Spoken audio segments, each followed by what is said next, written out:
So, I am. Okay, perfect. I think we're good to go. Ready for a big painting? This is going to be a really fun one, but also enormous. Okay, here we go. Take out the headphones. Hello! Welcome, welcome, welcome. Let's make some huge watercolor today. This one's going to be enormous.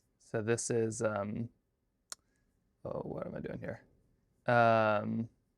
This is, good morning, good morning. You ready for some huge paintings? This is going to be really, really, really fun. Okay, so this is the big kind of canvas I've got right here. And then all of these right here, these are all the rest. Here, let me show you here. This is what we're dealing with. Whoa, let me just knock everything down. That's not what I wanted to do. Actually, it is. There we go. Okay, so here's my paint supplies. This right here is all of the rest. We're gonna do 8 today, so I'm just gonna start 2 at a time, and we're just gonna kind of run through it, and you're gonna see layer after layer after layer after layer build. Hello, welcome. You're just gonna see layer after layer after layer build. Let me know how things sound. Let me know how things look. If you want any changes, I can make those, but mostly I want to be making mountains, lots of them. Specifically 8 panels of mountains. And my goal, it's gonna look something kind of like this. So this right here is like the test run I did. I'm gonna start at night, and then I'm gonna go all the way into the day a little bit. And then, oh yes, do you like the fancy angles? Are these not the best? I'm going up in the world. Or actually, I'm just learning how to use like Photoshop and things. But yeah, so this right here is the little piece right there. Okay, let's get this going. Okay, happy little mountains. Actually, no, I'm just gonna leave this right here if you wanna see it. That's what we're working on. Okay, this is the scariest part. We're gonna start by just kind of painting in 2 of these. Let's see, you can see, yeah, I got 2 of these here. You're just gonna see this one, but I'm gonna start with both of them. I'm just gonna scoot this right here maybe, and then we'll kind of get this running.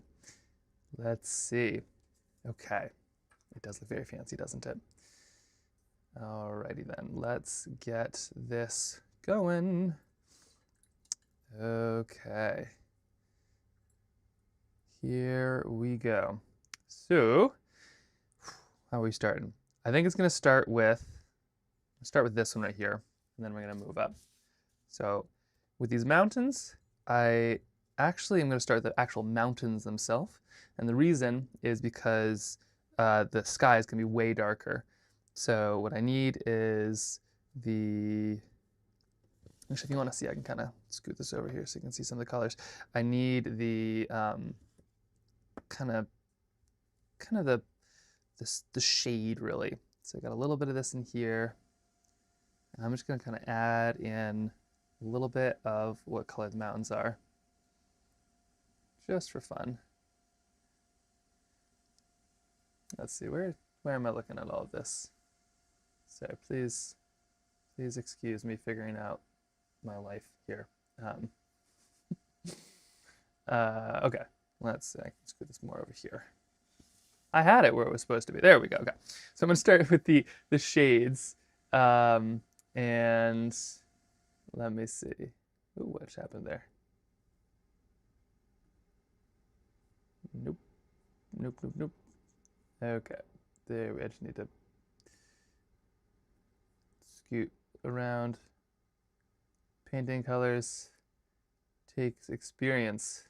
Sort of. Yeah, it does. I think it also just takes, like, forgetting to be afraid of it going wrong. I think that's probably what most of it is just being willing to let it go wrong, and that just happens with like practice and practice and practice and practice. Okay, here we go. So let me just get this. I think it's a little bit too bright here. There we go. That's more of the actual color. Okay, something like that. So what I'm adding here is I'm just adding a ton of blue, and I could stick within the mountains. I could also just like fully, like, here, I'll show you. Look at this. This is how fancy I need to get with these initial colors. You really don't need to be too wild and crazy. You can be pretty loose. I'll stick within the main lines, but the big piece is that I just get the right tone. And I'm gonna kind of start with the sunset actually. I'm gonna have it go from this direction to that direction, and it's gonna go from sunrise to sunset. So it's fully okay. See if I can remember what colors I'm actually using. There we go. It's fully okay for me to kind of get the mountains pretty dark on this side. So that's what I'm gonna do. There we go. And when I make them, then I'm gonna let them dry. I might add a bit of water so I don't get too many streaks. But it's just gonna be kind of piece after piece after piece after piece. So I'm actually gonna let these dry somewhere. Where am I gonna let these dry? I'm gonna let these dry down here. Where it's nice and warm. Oops, sorry. And we're just gonna kind of keep on moving through here. Grab a bit of this so I know where to put the paper. That's gonna be really fun. Okay. Do you like the overlay? I tried to make it look like a sketchbook. Like a lot of times my sketchbooks are kind of this style, and I thought that'd be kind of a fun look. See right there. Now this next one, what am I doing here? I do need that. Sorry, I'm not done with you painting. My next one, I'm gonna put these next to each other because I want to know kind of what the look is for. So let me just get everything out of the way. Oh, now it's too dark. What am I doing? There we go. I kind of need to know what the next one is. All right. It's a morning. It's been a morning. Just kind of getting back up and running here, I think is going to be the real challenge. Okay. So we started kind of with blue, and then we're working on this underpainting of the mountain. And this is for a Protect Our Winters. Some of the people that make that possible, they do really great work within kind of the climate space. They do, well, not just the climate space, the outdoor space. Their whole thing is like the outdoor state. They want to basically make these places accessible and around for a lot of people. So doing a really big painting for them. And that's why I'm kind of doing the wintry scene. I want to make it feel wintry, but familiar. Okay. Hello. Didn't know you streamed on Twitch. Oh yes, I'm on Twitch. I'm also on YouTube. I'm wherever you need me to be. That's where I am. Okay. And so I'm just kind of rushing through here because I want to get all of these loosely the right colors. Now, this is an 8-part watercolor, which is enormous for the record. Like, I normally work very, very, very, very, very small. But we're doing it big today because I really, really want this to kind of show up in a big way. Okay, right there. There we go. And I'm just gonna kind of try to keep on moving piece by piece. How am I gonna do this? Let me put these two at the heater maybe. Let's see. I can't lose their order because I need to make sure I keep the order. Maybe I'll just like let them sit like this. There we go. Okay, everybody's getting their own little space now. Okay, this is gonna be a little chaotic, I think. In a fun way, I bet. But yeah, we're just gonna rotate through all of this piece by piece by piece by piece. And okay, here we go. Okay, a little bit here. These mountains, I only have a touch of blue because we're talking mostly white on this side. A little bit here, a little bit there. And I want to kind of go for the full gamut because in Alaska, we actually have like, I don't know, 5 hours of sun right now, or like technical light, but it does kind of feel like you see a full day within the space of a couple hours. So I want to be able to sort of show that. Numbered on the back. Yes, they are numbered on the back. So there is a there's some safety in that. Good call. the reason that they're numbered on the back is because I didn't have them numbered on the back, and then oh, chat pause. The reason that they're numbered on the back is because, yeah, it was a bit of a mess trying to actually remember what was what. Okay, scoot this one over here.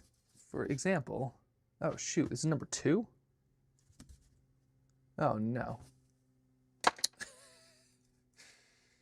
My name is Max, and I swear I know what I'm doing. Number 2? No, you can't be number 2. You should be number 3. Nope, you're number 4. Oh, shoot. Okay, so that's number 4. That's number 3. Here's number 2. You know what? I think it still is going to work, because I think number 2, we should still be kind of we're in the clear. You're just seeing it all. You're getting the full experience here. This is also the danger of multitasking. Okay. And let me see. Okay, so this is number 2. So you're going to be a little bit more blue just on this side. So I got to make sure that I show that. A little bit over here.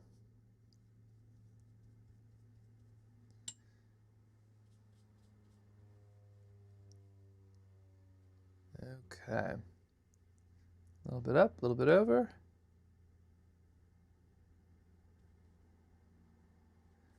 There we go. And mostly just making sure that this matches that other one. So just using some water to kind of spread it all out. So what I need is, what's this one? This is number 5 then? Okay, you go there. So I just need to make sure that this matches this. And that's actually a little bit too, we'll put a bit more here. And I'm gonna frame each single one and split them up. Yeah, so they are all gonna be framed. This is for an organization, Protect Our Winters, and they needed something as thank yous for people who were super generous within the advocacy space. So they were like, we're looking for something, and I said, why don't we connect them all? Because technically we're all connected in that anyway. And they said, okay.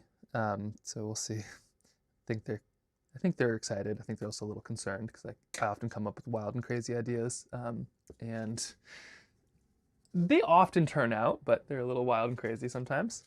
Okay, back to this one.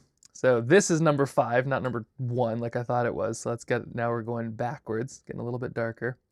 This will all make sense in a little while. So this is the chaos before the beauty at some level. Okay. There's this one.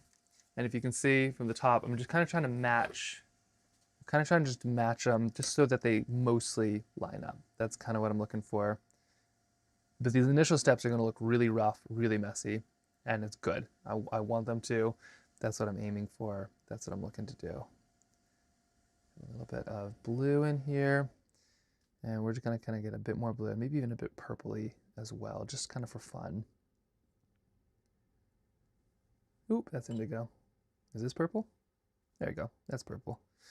Problem with watercolors, they all kind of blend together a little bit, and they look more or less identical on the palette, which mostly works. I think, sometimes you come up with some new color combinations, which is a lot of fun.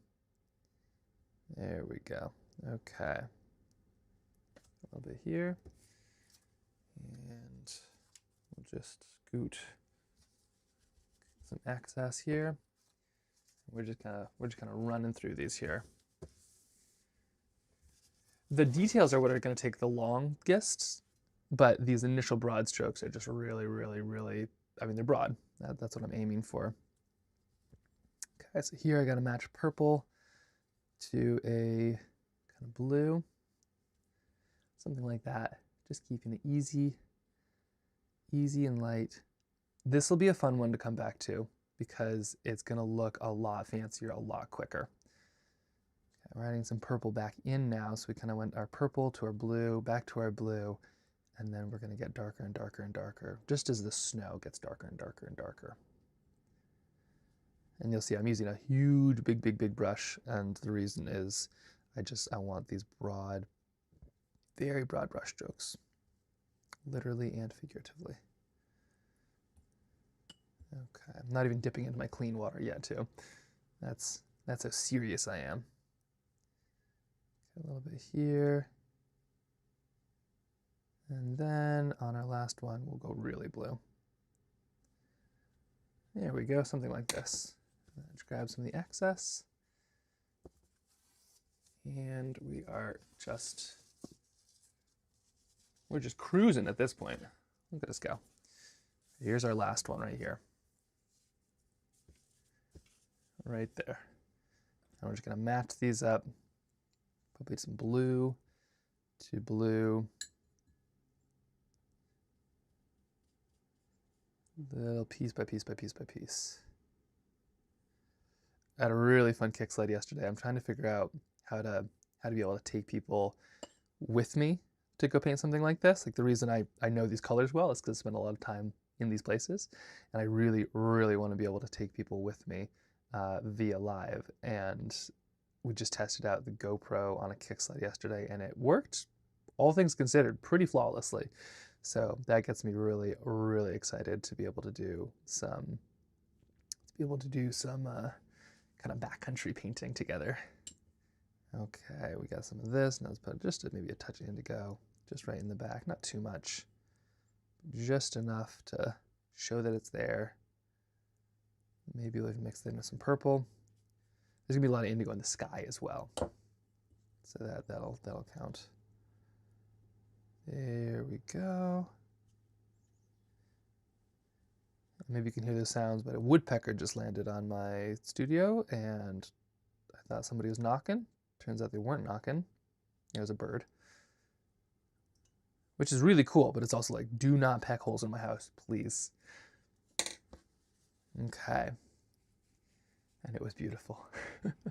Yeah, isn't that good? Yeah, Alaska in the winter is gorgeous. I'm hoping we actually have winter this winter. Okay, and so now by the time I'm here, I should now, there we go. I should now be able to kind of restart. So let me show you what this looks like here. So this is the initial shot up here is what we're looking at up here. Whoa, so I got, these ones are all relatively dry. So we should be in pretty good shape on that. Oh, it's giving me grief here. Do you want to wait in 1 second? I'm going to try to give this camera a bit more oomph. Where did I put that? Let me just lose all of the things I'm looking for. This is kind of how my day is going. I'm going to try to connect this camera to a different battery. So here's the, you'll see. It's like everything is either getting too hot or too cold. And so the cameras overheat a lot, but then my issue is getting them outside where they were underheat, I suppose, or whatever the word is. So the current issue with this one is it's overheating. Here it goes. Bloop. And it's gone. So this one is currently overheating. But soon when I take these things outside, that will very much not be the problem. It'll be the opposite. But isn't that just like life? It's just like trying to live in this like little equilibrium. We're either too hot or we're too cold, and we can never quite figure ourselves out. And so I am just gonna see if I can find a little solution right here. Technically, the pecker is knocking. It is. Is that like the official term? Do people call woodpeckers peckers? That seems rude.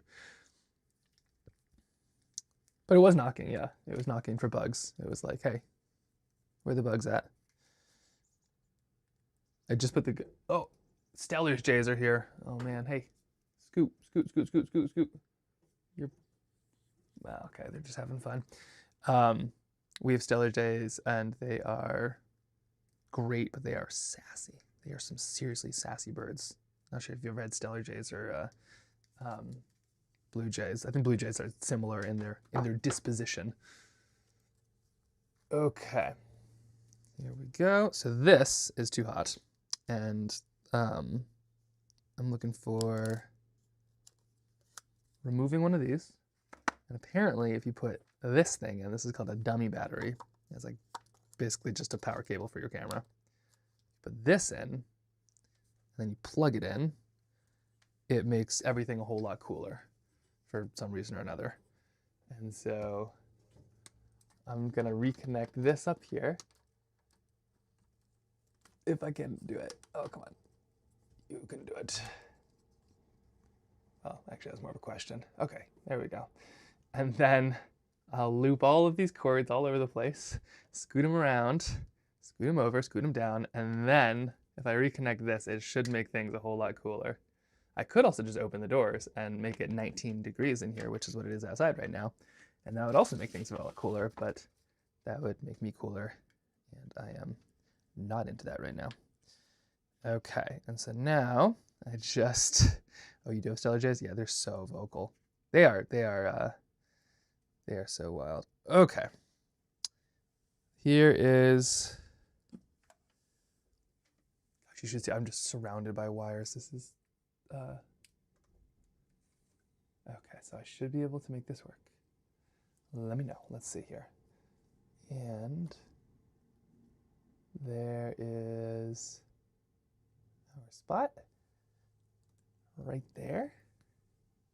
How is that looking?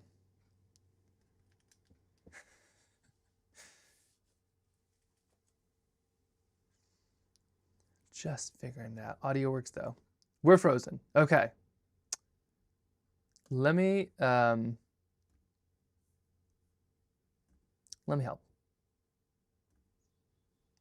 Everybody's having a day. Okay, a little bit laggy. Thank you. No, I appreciate it. This is actually super helpful info. Okay, so we got that. We got this. Let's see. We have one of those, and we have one of these. And the birds are just having a field day out there. They are like, we are legitimately frozen. Who cares? Who cares about what you're saying? We're actually frozen. Okay. Excuse me. Now, let me see. I'm going to try to get this going. Okay, good again? I think I was just trying to kind of move too many things at once, which is sort of my be-all, end-all issues with everything anyway. Okay, what paper am I using, please? Yes, okay, let's do this. So, paper, and I'm just checking for dryness. Looks pretty dry. This is, I think, Arches. Yeah, it's like some pretty thick Arches. Arches is like a very fancy paper. I just tore a sheet in half, like a bunch of sheets. So, coughing season. I think these just me like choking. Oh no! Ugh. Look what's going on here. Issues. So here is the drips have begun. Not a major issue because you can do this. You can add a little bit of water, just like that. And basically it lifts the paint up. And then when I do a little bit of paper towel, kind of vanishes, but I do want these to have a nice clean border. So I do not want the drip. Okay. Well, that was a moment. All right, ready to do this? Okay, birds technically field every day. So it's true, They make it happen. All right, this is the ending one that we have here. So I'm gonna make this one of the darkest. But before I add a lot of that in, I'm gonna add my secondary colors. So we're kind of going over layer after layer after layer after layer. So here are some of the mountain colors, and I'm just gonna add some layers of kind of shadow here, because even though it's night, if you can see the mountains, it means that there are light there. So even though they might be dark, there's gonna be some light. So I'm just gonna add some layers and layers to these mountains, and these are not a specific range. So I intentionally wanted to make this feel like it was familiar, but I didn't want it to be one in particular range. I wanted it to be kind of the feeling of the alpine, which sounds kind of artist BS when I say it out loud, but like that's kind of what I'm aiming for. So we're gonna be doing some of that, kind of scooting around here. Look great so far. Thank you very much. Oh, hey, Protector Winters. Wow. Okay, so I didn't really Pow had a YouTube account that they could comment with. So this is Pow. Hi, everybody. Protector Winters is on YouTube. And it's, sorry, let me see, thinking here. This is Protector Winters. They're on YouTube, and they are the organization I'm making this for. They do a lot of really cool work within the outdoor space. So they are an alliance of athletes and scientists and artists. I'm on the artist side, although I like to consider myself an athlete, but let's be real. I'm on the artist side. Their athlete side includes like Olympians and stuff like that, which I am not. Unless watercolor becomes an Olympic event, in which case, bring it on, LA 2026 or something. Actually, if watercolor were in the Olympics, I would probably go for the Winter Olympics, would be what I'd aim for.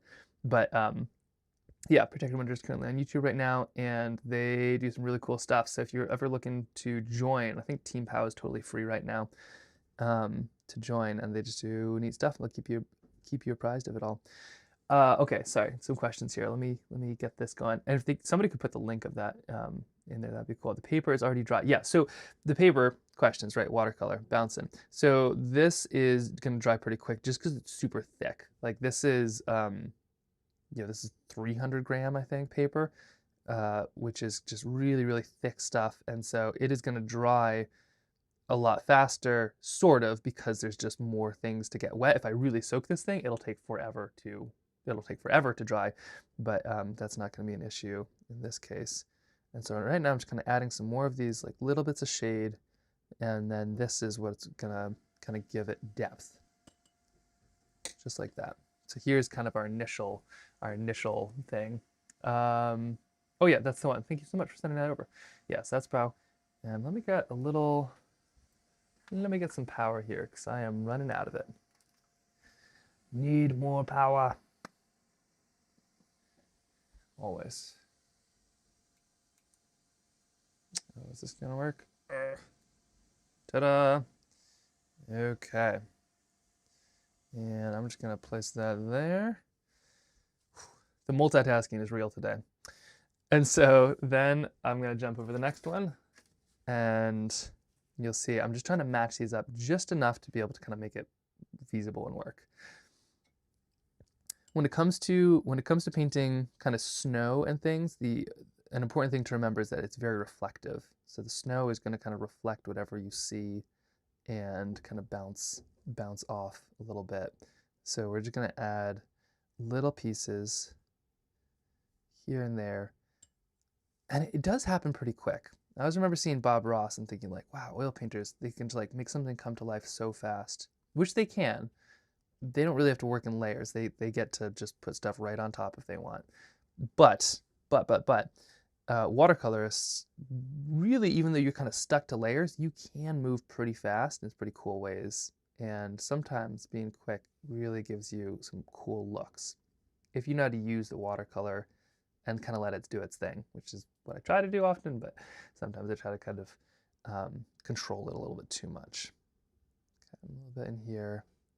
There we go. So we're just adding, they can be rough shapes. Honestly, the rougher the better. Yeah, shapes and blocking. That's the way, that's exactly what we're doing here. And I am failing at the tech part, but that's okay. Because we're going to make up so much time once I figure this out, and then I just go fully into painting like an absolute madman. All right, and check and done. Madman painting time. Let's do this. So we're just adding some little bits here, little bits there, and we can come back, of course, and we can add way more of all of this. This is just really the initial. This is just kind of the initial shading. We kind of want almost 3 layers. We want something that's super light, something that's kind of dark, and something that's in the middle. Those are kind of like the minimum 3 that we need. Like this. Didn't quite do it. I can even add some paper towel for some different texture. And this part is still, like these first 2 are going to be kind of in the dark. So I'm adding a little bit of darkness here, just kind of some shades, just to kind of bring that up. Touch here, touch there. And then, there we go. Kind of a frozen lake on this side, so I want to highlight that, like just like that. And then we're just going to kind of keep on moving through these but now I'm going to be extra careful not to put them straight up and straight down because of the drips. No drips. There we go. Now we're getting lighter and lighter and lighter. So these ones I'm going to have a little bit more color in my shadows, and also my shadows is going to be a little bit lighter. And I like putting them next to each other because then I can take a brush full and kind of put it over where I need it to be. It just kind of gives me a little bit of that cross-contamination, but it's easy. And it's like I got it on. Am I a two-brush guy? I am a... I kind of forget. Like I have many brushes. Let me go see. Like this is, I have the brushes. I use the brushes, but also I don't really use the brushes. I'm honestly like one brush is usually good enough for what I'm looking for. So it kind of depends a little bit on what I'm doing, but yeah, it does a trick. And yeah, paper wise, this is cotton paper, I think. Paper is one of the few things that'll actually make a big difference. I do tell people, everybody always asks what colors I use, which is a totally valid question. And sometimes I remember the names. And the brush, I'd say, is also very key, but I do think paper is actually one of the biggest things if you actually want to see a difference. But that being said, the trick is the paper that you know. So a lot of papers are very, very, very well particular. So if you buy cheap paper, it doesn't mean that it's bad. It just means that, probably easier to mass produce or something like that. And the difference between cheap paper and expensive paper isn't necessarily expensive paper is good and will look different.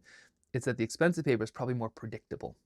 So if you do a lot of painting, you want your paper, you want your sketches to do the predictable things that you can do more of these fancy things, letting your water do what it's going to do.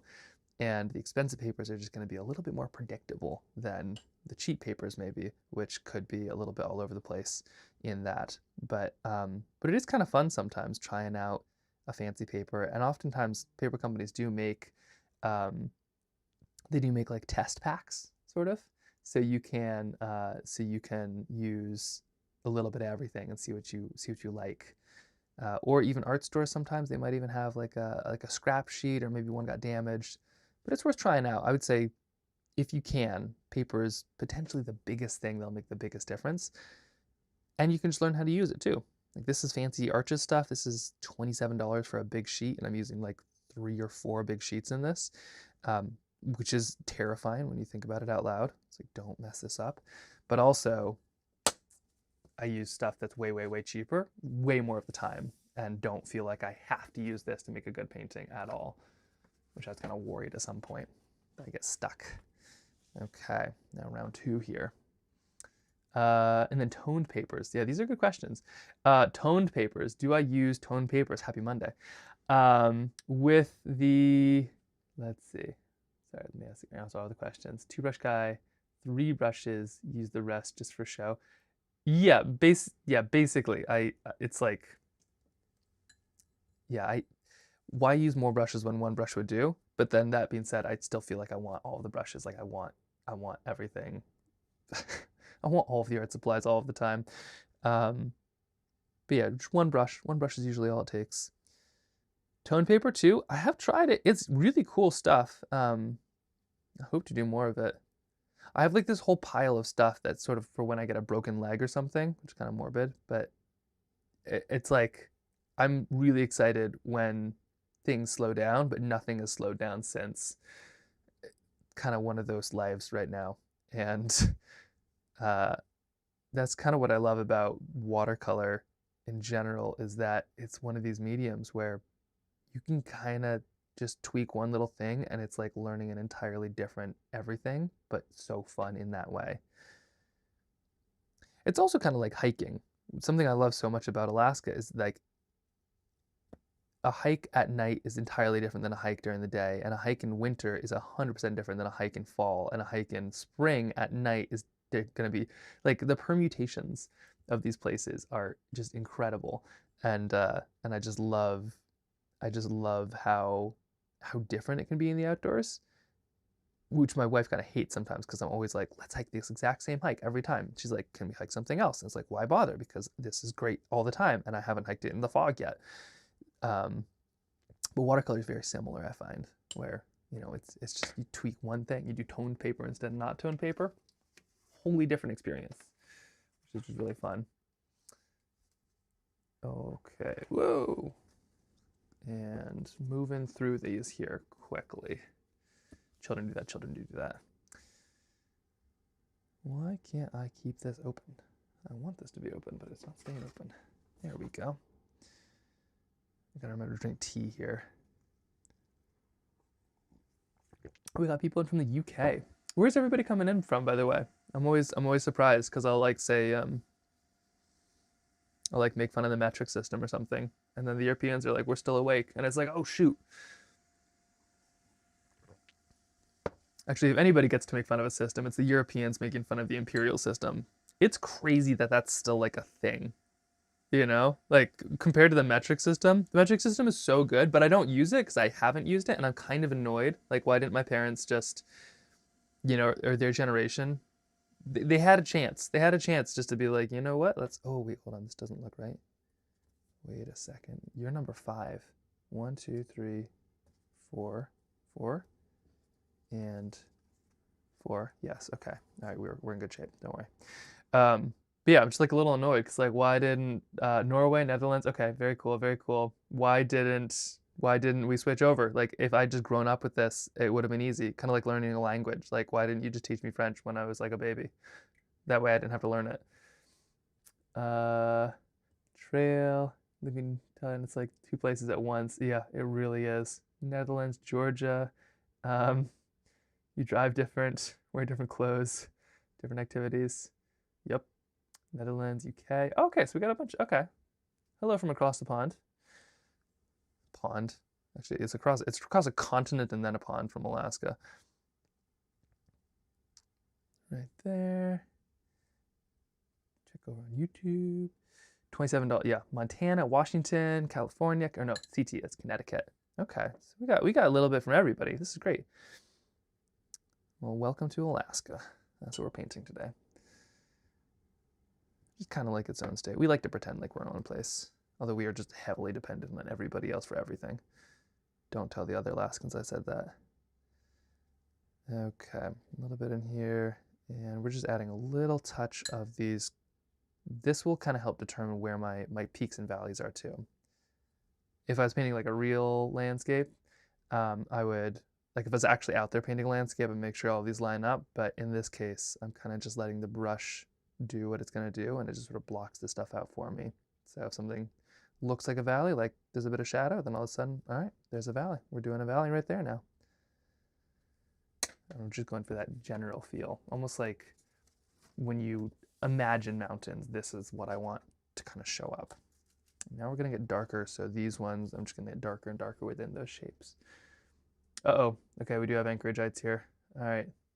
Can't spill the Anchorage secrets. Okay. And, oh my gosh, people from everywhere. Rural New Mexico, Washington State. Okay. Montreal. First snow yesterday. Congratulations on your first snow. That is a big deal. I hope it sticks. I love Montreal. I used to live in northern New York, so basically Canada. Like New York City, everybody would be like, oh, New York, like New York City. It's like, no, no, no. New York City was 8 hours away. Ottawa was 1 hour away. Montreal was 2 hours away. And so that was like our metropolis, was going to Montreal. But absolutely love it up there and hope that they get a real good winter, because we didn't have a good winter here in Alaska, and it was snowy places when they don't have snow. It's tough. It's like a hairless cat or something. It's the same shape, but something is missing. Okay, a little bit here, a little bit there. What brought me to Alaska? That's true, yes, and people do forget that we are a state up here. When it comes to shipping, we hate that so much. Oh my gosh. When they're just like, sorry, we don't ship to, we only ship to the United States. And it's like, we are the United States, but also we want to pretend we're different. What brought me to Alaska? My mom brought me to Alaska. I moved up here when I was maybe 14 or 15. In high school, my dad is in northern New York, and it was kind of funny because I went from Alaska, or I went from New York to Alaska, which if you saw like a Hallmark movie, you'd be like, right, small, like city kid moves to small town in, you know, rural place. But actually I went from a town of like 5,000 to a city in Anchorage of 400,000. So it's actually kind of funny, the scope of what it was like going to Alaska to live in the big city. But the nice thing about Anchorage is it is, as they say, 20 minutes from Alaska, because you can just drive 20 minutes and you end up somewhere just like this. You end up in these places, and it's unbelievable. So that's been, oh, what happened there? We overheating? Who said you could turn off? Who knows? Is it too hot? I'm gonna find out. If it is too hot, I'm tossing that camera outside for a little while. Just cool down. If you want to cool down, we will cool you down. Don't worry about it, camera. Okay. But yeah, Alaska to New York to Alaska was quite a culture shock, but also not at all, because I feel like people that kind of get the outdoors, and that's kind of the beauty of so many of the people I work with. Even like Protect Our Winters, it's like you're kind of on the same page. What is this then? This is number 7. So is this number 6? I feel like nothing's lining up anymore. Okay, number 6. Unless I messed this up. Maybe I just mislabeled everything. Let me see. What's happening? Oh, there we go. Okay, I just had it too high up. I am, let's see, I'm just slowly going smaller. 2 mil to 800,000. Yeah, for your homes. Yeah, Alaska, it's a good spot. It is a good spot. Okay. Oh, the homes here are pricey. Okay, a little bit here, a little bit there. Let me go and I'm just gonna add this layer right here, and then actually let's toss that camera outside right now. Oh, actually, it's pretending it's working. Let's see. If it's struggling, it's going outside. There we go. I'm just gonna finish these up, and then outside with the camera, I can go sit with the birds for a second. And then we're gonna kind of start moving onto the sky layers, which are gonna be one of the biggest. Weird question. What do schools systems like there? Mainly homeschooling? I mean, Anchorage is a massive, like I went from a school of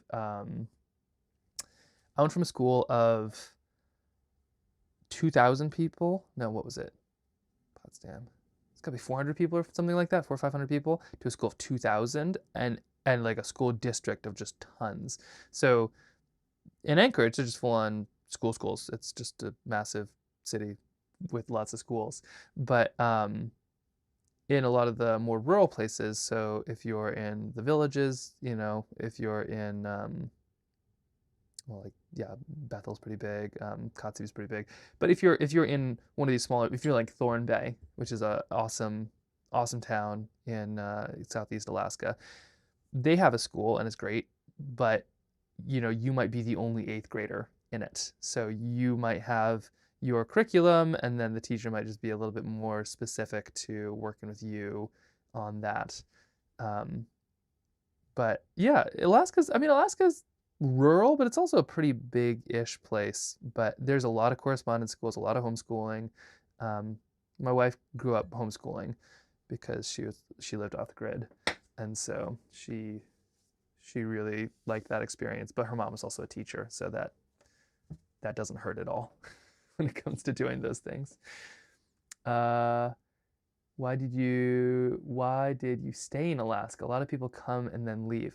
Yeah, Alaska is kind of funny in that way. I've heard Alaska described as like, what do they say? They say, oh my gosh, my brain is disappearing here. Alaska. They say that it doesn't make you want to come back, it just makes you unfit to live anywhere else. And I think that's kind of true a little bit, where I grew up here sort of, and it loved it, but then I traveled for all these big kind of shoe companies. I filmed a Solomon for a lot, so I'd go travel around the world and film and chase these athletes around to the craziest places on earth. And the more places I visited, the more it was like, oh, like it just reminded me more and more of Alaska, but not quite as good. So with like kind of, it took me years and years to realize like maybe I should head back to Alaska, because I'd be in Iceland or something and it would be like, this is great, but this just feels like Alaska but without bears, you know, or caribou. Or I'd be in Scotland and it's like, oh, this is amazing, this feels just like Kodiak. And those places are amazing, and I love the access and the people and the you know, the kind of connections there, but there just is nowhere like Alaska, I'd say. And I think with Alaska, there's so much here, but so few people. All right, camera, you're going outside. I warned you. I warned you. Okay. Ooh, how do I get that off? There we go. Okay. So here is the camera.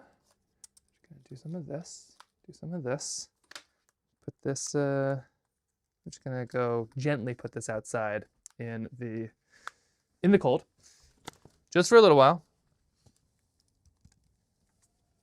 Cool things down. And yes, okay, let me just finish this up here. Right, but yeah, so Alaska, it's like there's so much here, but you can lose it because nobody knows what they were missing.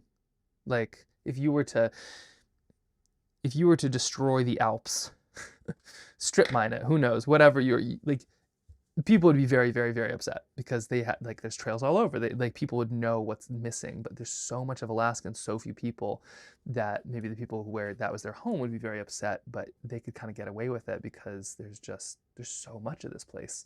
And so yeah, I think the more people that kind of are able to capture these places and share them, the more likely they are to be protected or cared about or not misused, which I think is just really important, and something to protect our winters works on a lot too, which is great.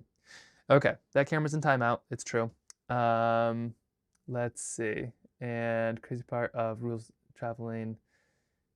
Yeah, yeah, it is pretty wild. Just like the sorting out the scope of this place, like how far you have to fly sometimes, or to do anything. Let's get into it. I think that other camera should be good. I'm gonna go check in. I don't want to fully freeze it.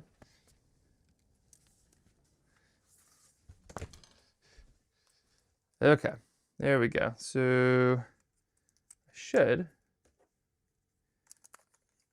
this is me trying to learn all these pieces. I should be able to, I'm gonna switch one thing out, and I think we're gonna be fine if I do this one thing. So I'm gonna go boop, boop, boop, boop. Let's see, movie settings. There we go. That should help, probably. I'm gonna go find out. Oh, you're still pretty warm. Okay, nope, it's going back outside. Fastest time. I know, I caved. I'm not good at like the discipline side of things.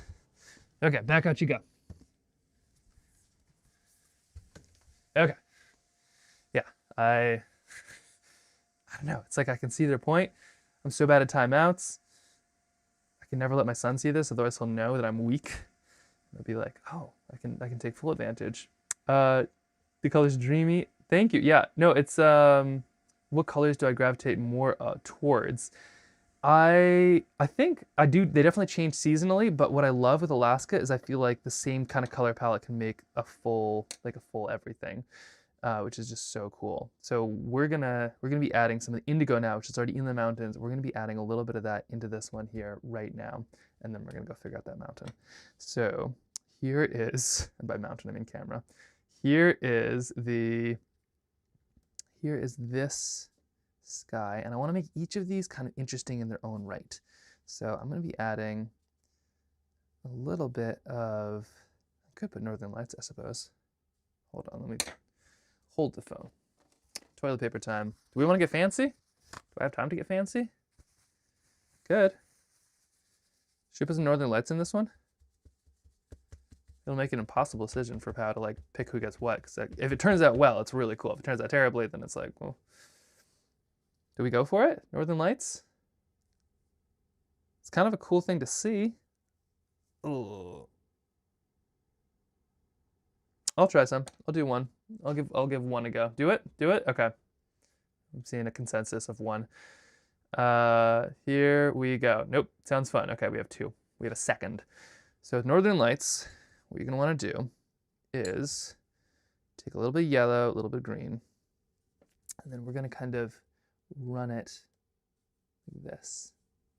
So really simple, really small at first because they kind of go across. And then we're gonna kind of pull it up like this. And then here's where they're gonna get bigger. And then technically it'll kind of scoot this way perhaps. So we'll do maybe one of these. Right over the edge, we'll split into the next painting on that one. So when we have those Northern Lights, oh man, sorry, once you start this, you can't go back, and we have started. That camera's gonna sit out there until these are done. So once we start, then we go with some water, and we kind of pull up, pull up, pull up. We pull up like this. And this is gonna kind of give those ethereal looks. The edge hitting here is where it's actually kind of hitting the atmosphere, so that gets to stay relatively unbroken. So there we go. We want them lighter. We don't want them too much green because the more white we leave behind, the brighter they're gonna look. And then we're gonna pull this over to the side here just a little bit. Is this way over? This is way overblown here. Let me change this up for us. There we go. Okay, so this kind of is gonna pull through over to the side. Okay, so this right here, and they are way less bright. Like when you see a photo of Northern Lights, it's usually a long exposure, which is, you know, very cool. They don't always look like that in real life. And I was like, I always thought that it was, you know, you saw them, it's like, that just kind of looks like a gray cloud or maybe a slightly green cloud. You know, why do the cameras lie? But then I have seen some where it's like, oh, nope, nope. They are actually that color. They're actually that beautiful. Oh my gosh, I've been wrong my whole life. So it kind of depends, but boy, they're hard to catch. Okay, so do something like this. The next piece, and this is crucial, is to add in some kind of blues here. And this is kind of where our lights are going to start to transition a little bit. So we need just a touch of these. And we're kind of waiting for these lines to dry just a bit on the bottom. It's all about timing here. So here's a little bit of this right here. We're gonna add a couple little streaks in there just for fun. And one here, one there. It's all vertical too. At least these streaks are. The lights kind of curve, but they are a vertical thing. There we go, something like this. We'll be able to come in and add a bit more later here. So we're just adding kind of the basics. And now we can come in and add the kind of dark blue, and then we'll go into indigo. So we're kind of just hedging our bets. We're just slowly working it, and then we'll reconnect here this in 1 second. So it's piece by piece, happy little streaks. Exactly, happy little streaks of magnetic energy just being whipped around the world. Okay, right here, right there, and a couple of bigger ones here, just like that. We kind of want almost a rough edge, but not too rough. I think I probably made this one a touch too rough, but I think it will all work out, you'll see. So do all this, and then here's where it gets fun. Well, first let's put some little bit of water here. That'll kind of make it a bit more realistic. And like I said, once you do this, you're kind of in it till you're done a little bit, because it's very important to do it while it's all still wet. So just doing a little bit here, a little bit there, and now there we go. Now let's add our indigo. Is going to be kind of the last piece, and that's what's really going to kind of clinch it. I use indigo instead of black because I feel like the night is never really black, and it's kind of hard to come back from it. So indigo is Just got a little bit more color in there. It's a little bit of everything. And here is, there we go, just like that. So a little bit there, a little bit here. And the northern lights, they're hard to predict because, you know, you can kind of see there's something called a KPI, which is sort of like your northern lights forecast, because they are magnetic storms of energy, I think they're magnetic. And KPI kind of predicts like, oh yeah, there's a storm coming, so know it. But then a lot of times there's cloud cover or it just doesn't show up in the way. So it's like the most unpredictable weather out there. But when it hits, it's so cool. Okay, a little bit here, a little bit there. And then this is actually going to be a hard edge right there because it is going right to the edge. A little bit more. Never use black. Yeah, it's black is, I mean, black is cool, but it's also, it kind of consumes a painting. Your eyes immediately drawn to it, and it's a little, it doesn't play super nicely with other colors always. But that being said, there's no hard and fast rules with anything, so a lot of times too, it's just experimenting. Never say never with food or art. Okay, a little bit in here. Now here's our indigo. A little bit in there, and so you see those streaks that I added now, it kind of gives us that nice edge, but then we'll kind of bevel it in there. Same down here. That actually might be too dry on this one, but it'll still work well. And we're just kind of trying to preserve the wetness. Save the wetness, because it's going to give a really nice look. There we go. Whoa.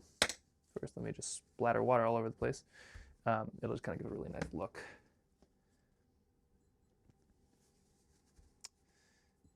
Okay. And same with this. I don't want too much hard lines. I want just enough. It's this weird Goldilocks situation. Not too hot, not too cold. There we go. Something like that. You can even add a touch more yellow if you need, or any of these colors. Just let them kind of flow on top. Maybe even add just a touch of light up here, just to kind of make it cool looking. There we go. Okay, that's coming together just fine. I am digging it. Okay, right there. Bit more of this. And there we go. That's it. And now let's go and get this bottom bit right here. Go right along the edge. This would have been cool from two angles. It's too bad that camera decided to overheat itself. But now it's probably real cold. I really like pushing the limits of I like to find out what all of my camera's warning signs are. So it's nice to know what the I'm too hot button looks like, and then also the I am frozen, don't turn me on button. Okay, there's that. Okay, there we go. And then we'll add just like a touch of this one into the next, because the northern lights do kind of disappear with light. So as it kind of gets into dawn, it'll disappear just a touch. That turned out really good, actually. I'm really into this one. I am feeling it. Okay, a little bit here, a couple lines, just a touch of it right here, and there we go. Now let's just bring it home. Right here to the edge of the mountains. This is why we put these mountains on first, is so that we could do this kind of a line right over the edge and just lock it in.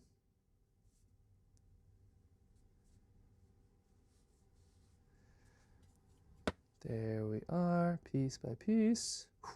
There's the scary part where it's like, okay, we're basically home clear. Just add the last little bit. Don't mess it up, don't mess it up. And there we go. Piece by piece, northern lights, one sky. These skies will be kind of fun too, because most of these skies we're going to want to do in a single go. I don't think too many of them will be as complex as the northern lights, but this is a good warm up. There we go. Okay. Whew. So there's northern lights. We'll add some stars in there too, and a few other things to kind of bring it bring it through. I suppose if I wanted, let's see, this is the part where normally I mess stuff up, so it's like, don't mess it up, don't mess it up. If I wanted, I could add a few little streaks too within the bottom, so kind of almost like a gap tooth, something like that. Because sometimes you do get those little streaks kind of going straight up, but you make them by kind of showing where there's not a streak going straight up. Something like that. There we go, that's it. We'll just do one right here too.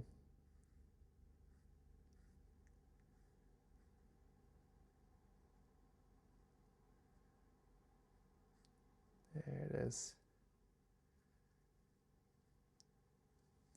Okay, there we go. That doesn't always work. Glad that one did. I'm gonna go get the timeout camera. Okay, we should be nice and cool now. And now that that's done, let's look at it from above. All right, plug this in. It's not too hot, it's too cold. Speaking of Goldilocks. There we go. Plug this in, and then we'll just attach one of these, and then I'll check in on these comments because it's the Northern Lights in particular are just high focus stuff. Oh, yeah, there's a cold camera. Okay, there we go, and that should be back up and running. Ta-da! All right. What'd I miss? Ready to move on to the next one here? Haven't tried with skis. Thinking Mars Black too. Yeah, trick keeping the lens fogged up. In the cold, there are very few tricks for. Well, actually, there's lots of tricks for kind of cameras. A lot of the trick is just keeping your batteries warm. That's like what actually matters, is if your batteries are warm or not. That's really all that counts. So you can kind of just keep them close to your body, and then as you use them, it's almost like they're almost like disposable, where it's sort of you're using these little, let's see, a little bit there. It's almost like you're just kind of, one battery, one shot, depending on how cold it is. Okay, now here's this one. We have a little bit more Northern Lights that we're gonna have to kind of run over the top of right here.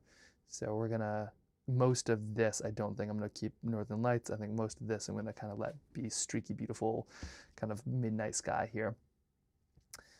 Okay, here we go. Round two. And with this one, I'm gonna add the kind of yellow green right now. You could also do I'll let it touch more down here too. You could also do red. Northern Lights are also red. One is like electricity hitting the or energy hitting oxygen in the atmosphere. I think that's green, and then red is the electricity hitting nitrogen in the atmosphere, which is what our atmosphere is made out of, nitrogen and oxygen. So one is one is the other, but it's kind of fun. You can basically tell how high the Northern Lights are at that point, which is, it's just neat. It's just really cool. Okay, let's do one of these, just to do a second one, because why not? Okay, a little bit there, a little bit here. Touch more yellow. And I stopped down that camera just so that it actually shows up. Okay, right there, right here.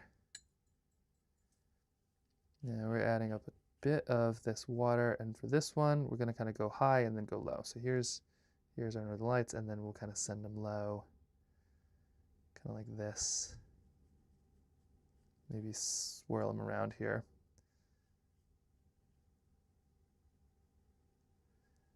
Going back. There we go.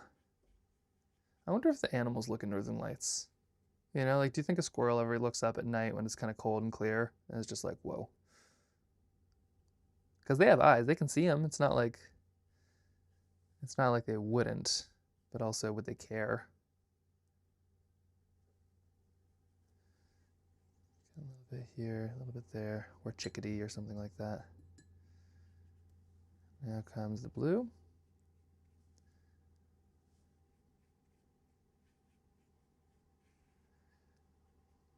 And just layers on layers. Good, nice flat brush. Usually does the trick. There we go. And same down here. Now you want to see something you really paint Northern Lights. Check out Bob Ross. That is a medium made for Northern Lights. Although I think watercolors do well too. I feel like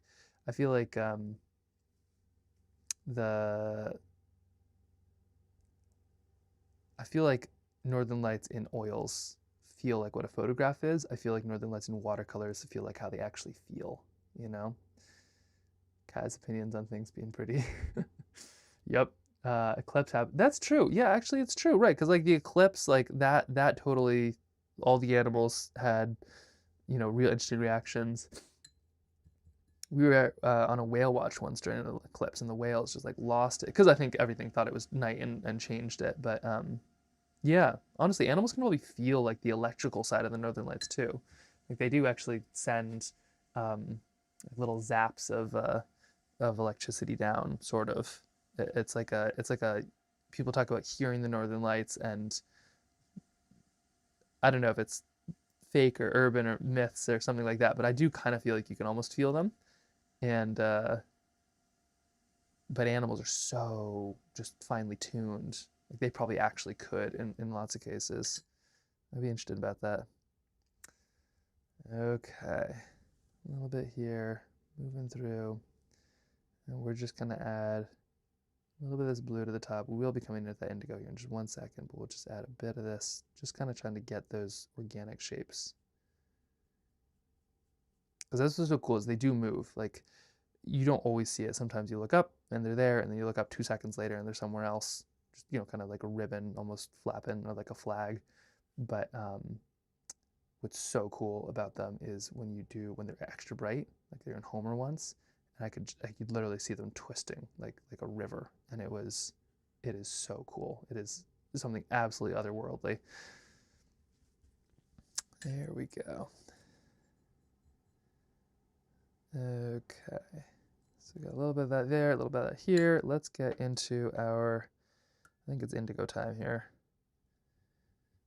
Not to move too fast, but it's also one of those ones where it's like, okay, we got to make sure that we don't miss our wetness window. The stuff you say on live. Okay, here we go. Let's get the little bits down here. Gotta get some good contrast on that. Right there. Okay. So it's like static electricity.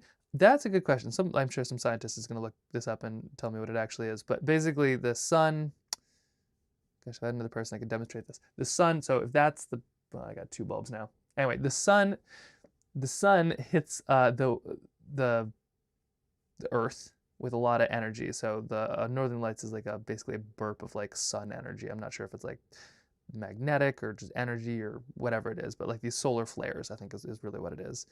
And so it hits the Earth with this burp of radiation, and then it hits the sunny side of the Earth, because Northern Lights are on the non-sunny side. It hits the sunny side of the Earth with all this radiation, and then it flips around, kind of breaks almost like a rubber band to the non-sunny side of the Earth, where it kind of collides with the atmosphere and makes these really interesting kind of almost broken rubber band fire hose that somebody's not holding on to, but in the sky things. Does that make any sense? It's really cool. It's really, really, really cool, but it's like the science behind it is even cooler. Okay, a little bit there, a little bit here. Let's get into this indigo here before it's too late, and then on our next guy, we're gonna have to kind of transition toward dawn for sure. I actually might have gone too far on this side.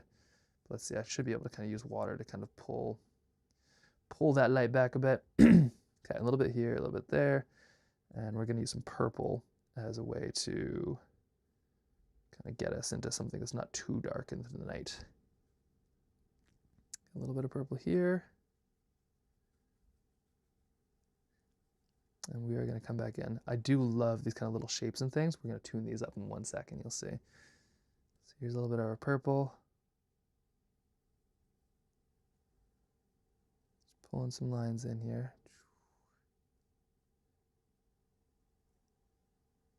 Something like that. There we go. Nice, nice. A little hard edge here will do us well. And then let's scoot down here and let's finish this one off.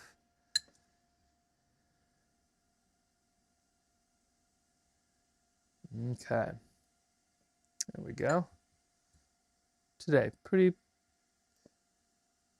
paintings, but also just moving through because I need to get this done today.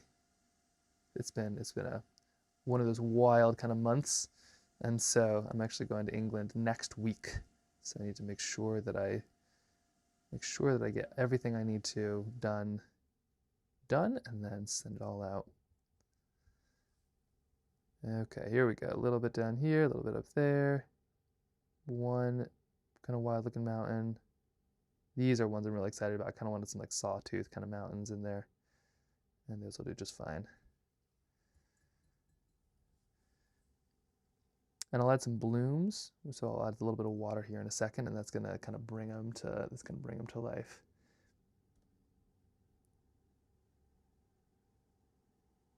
There we go. Okay.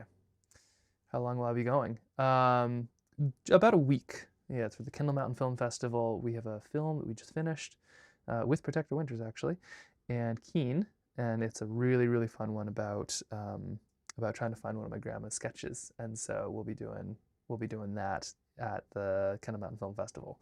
So that's gonna be really, really fun, but also a little just nervous. The amount of stuff we have planned is pretty intense. So, oh, well, you know what? That's okay. That's why you put those mountains in there. I just basically took a big old chunk out of that mountain with the night sky, but that's okay because this ink is darker than the pen, which means that whatever shape I make the sky is the shape of the mountain. Okay. Now a little bit in here. Just scooting around here. There we go. So I've got the kind of Northern Lights ribbon. If you can see, you got both of them kind of scooting around. That's what I was going for, and that's what we got. Nailed it. Okay, a little bit there. I was making it harder on the bottom edge than the top edge.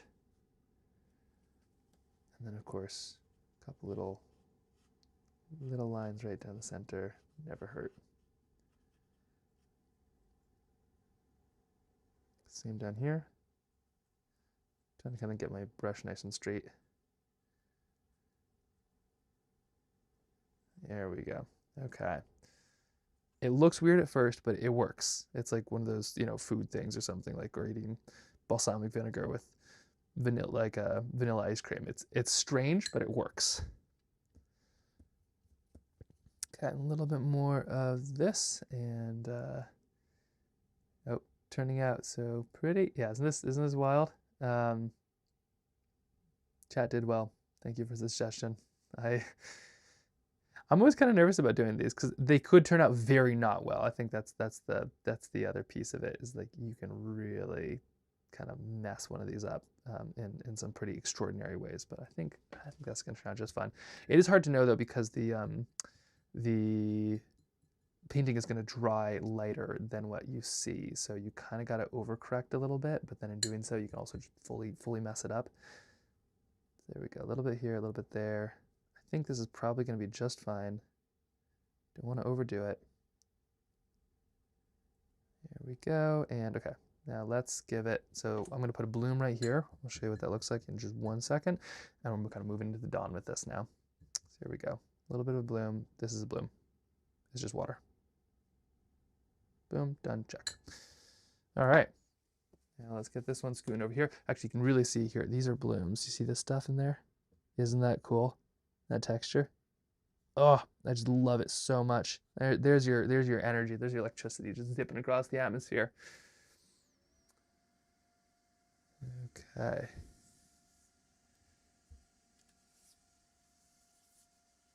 Right here.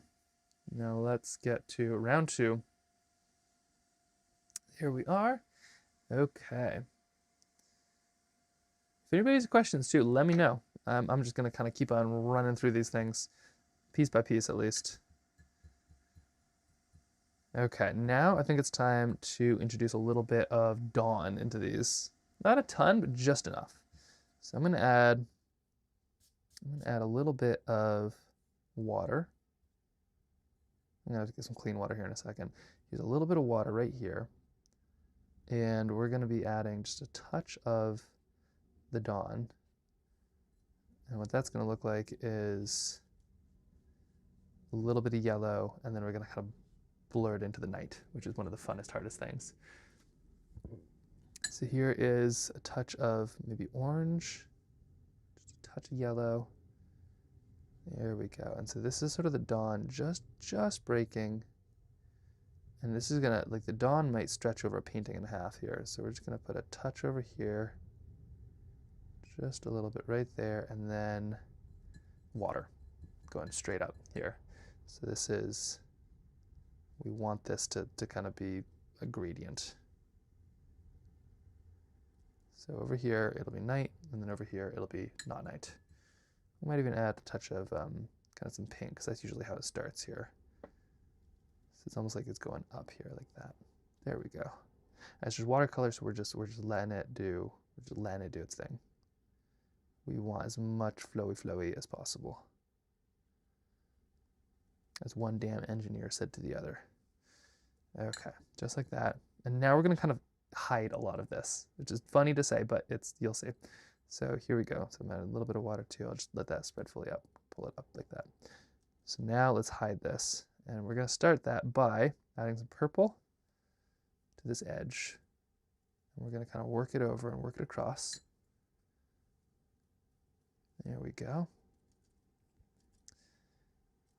One of my favorite things about just the winter is, like, the mountains are, I mean, it's like they basically are canvas. And so you get these beautiful wild skies that just kind of, I don't know, they seem to like reflect more because they are the color. Like, they are the color. The yellow seems insanely bright at first, but then that's what scares me most about watercolor. Yeah, I mean, it's scary, but you'll see. One, it dries lighter, and then two, it works. It works. This guy's gonna make me get a watercolor palette out. I advise it. I mean, try it out. What I suggest is just messing with, oh, it's my wife. Gotta go check in. Please hold. Hello, Eve. Hello. I'm on a live, just for the record. I am on a live. But this painting will take me a while, so I can't, like, not answer phone calls. But you're breaking up. Is that because you're on a live? Probably. Oh no, now you're back. So can everybody hear me? No, they can't hear you. But yeah. But they can hear you. They can hear me. Yeah. Yep. Well, I'll let you go then. I was calling because I'm stressing about the government reopening. Oh, okay. Yes. And We can talk about stressful politics when you're home.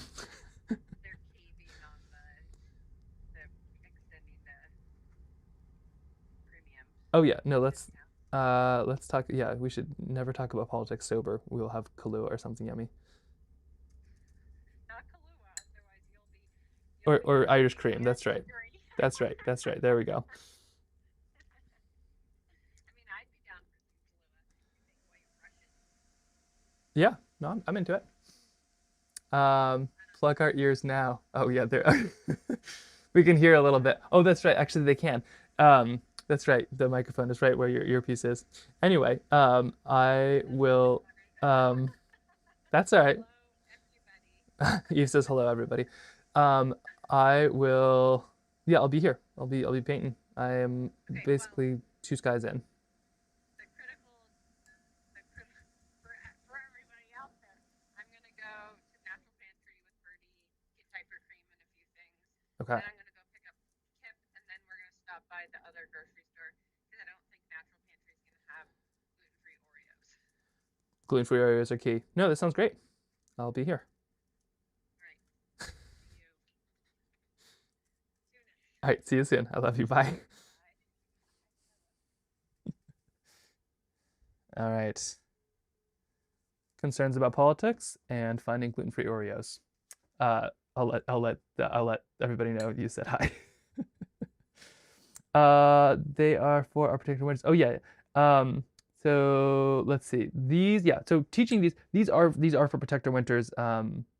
If you're asking, so yeah, Protector Winters does some great work, kind of speaking of protecting important and public spaces. They do a lot of work kind of around public lands and access, but also making sure that these places exist for generations and generations and generations. And so I work with them on the creative side, and so this is a big painting for some of their biggest supporters. So kind of fun to be able to paint a little bit of a winterscape is what I'm aiming for. There we go, just adding a little bit of darkness way up top in the atmosphere. There we go. And it looks crazy, but like yeah, this is how it feels to me in Alaska most of the time. Painter status, 2 skies, yes. Now I'm gonna change out the water. We're gonna do some clean water because the next bits of sky are really key. So water is like one of the main things. Just throw this outside, don't judge me.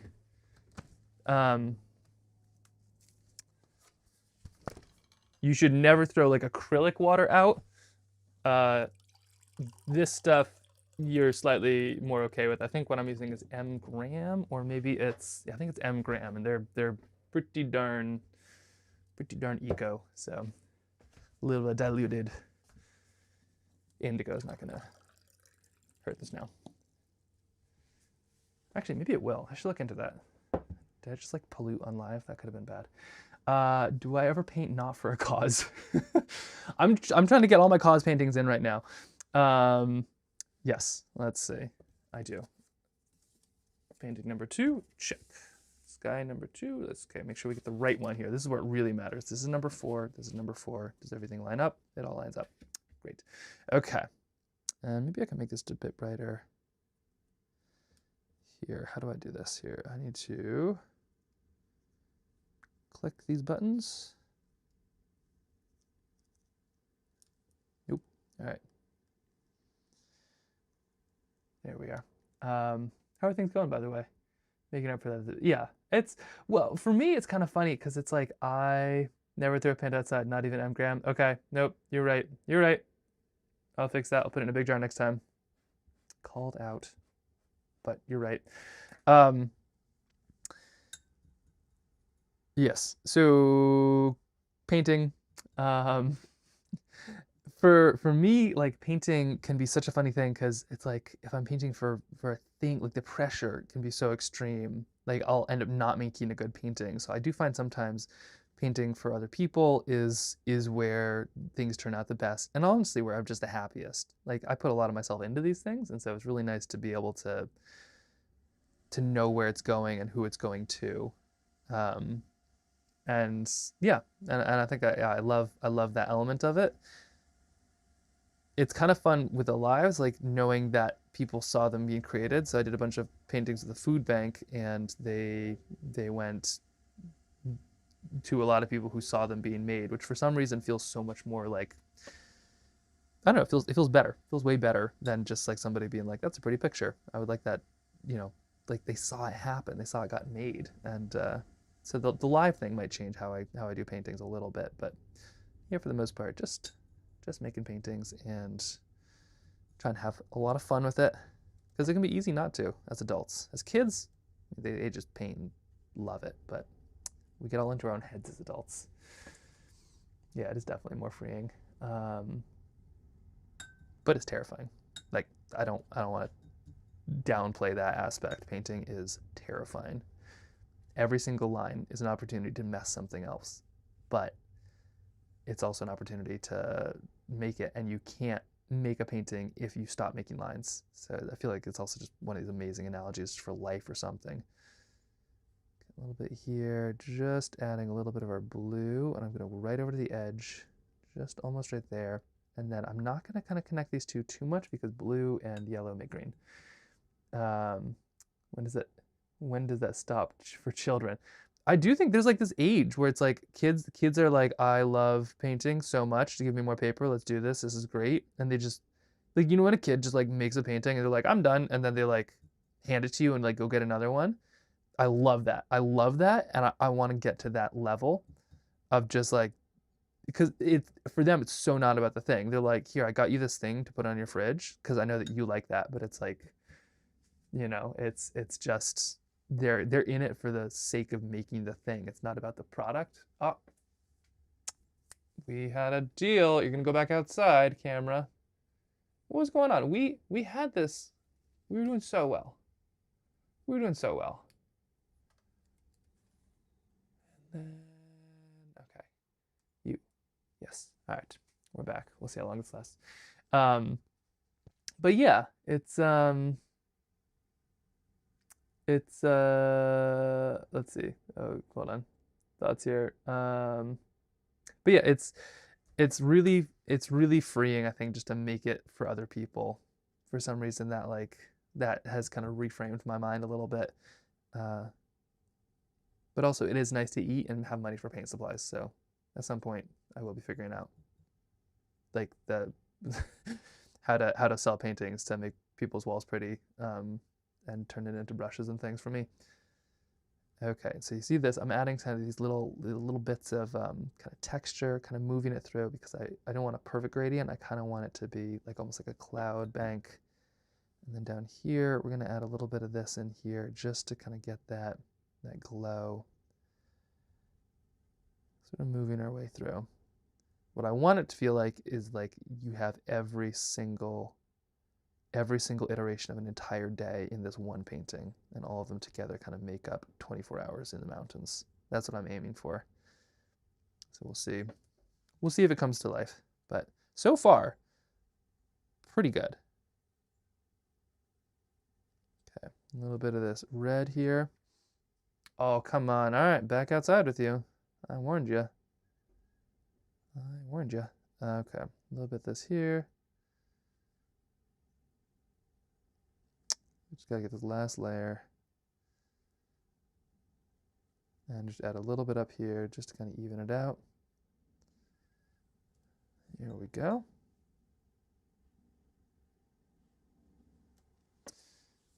Oh, I like that one very much. This is the really fun stuff. If you're worried about painting, I suggest doing something super abstract if you can. Like just really fun abstract sketches are some of the best. Okay, you are not working for me right now. Sorry, camera. Getting too hot. The worst part is I get it. Like I also get too hot. But I'm not a camera and I have more than one job. You have one job and that is to be a camera. So we need you to work. Thank you very much. I think maybe we try round 2. Gridlocks cameras. Me too. Okay.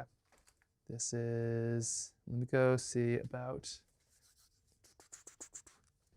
we have solutions. We have ways of making you work. Okay, let's try this one. Okay, here is a smaller camera. We're just gonna scoot all this down. How does it feel being the guinea pigs for the testing that is all of this live streaming for me? The real fun thing will be trying to figure this out in the cold. That's gonna be the real fun challenge. Okay, I'm just gonna get these tangled wires, and these tangled wires are gonna go live here, and then this right here is gonna go be clipped up here, perhaps. Here we go. Okay, and what am I even doing here? Okay, I really should retitle these streams like "Man Struggles with Technology." Maybe makes a watercolor, but mostly Man Struggles with Technology. Art is lovely. Love the puppet. Oh, isn't this the best? This is from a just the coolest company ever called, what are they called? They're called Liberty Designs in Maine. And as a kid, I grew up with these shirts because I was born in Maine, and they're just the best. But you can go in and get seconds, which are like where they mess up a design or something like that, or test it out. Speaking of testing things. So the back has like some planets on it. I don't think they were supposed to have planets on it, but they made it and it has planets on it. And so they have like this bin of just like cheap shirts. And you just go there and you just kind of like dig through them. And some have a double print on them, and some have, they weren't supposed to be glow in the dark, and now they are. But yeah, I love Liberty Graphics so much. And we went to Maine as part of a thing with Keen and the. There's a really cool. Maine does a lot with the forever chemicals kind of mitigation. They do a really good job with it. And so I went there on behalf of Keen, and we went to this store, and it was so fun. Came back with many shirts. I wanted to come back with more, but I was gatekeeped. But that's what happens when you try to spend your entire life savings on shirts. Actually, it wouldn't have been that much. They're very affordable. Okay, here we go. So now we have second camera test. Porque no los dos. No los dos. Qu'est-ce que c'est? No. KS? Sorry, I barely have English figured out. That is Spanish, right? And now this gets plugged into this, and we're going to connect this. Okay, and then I need this connected to you, get deleted, remove, yes. I thought I was so clever putting like the little, oh yeah, Spanish. Oh, why not both? It's true. Yeah, it's true. It is true.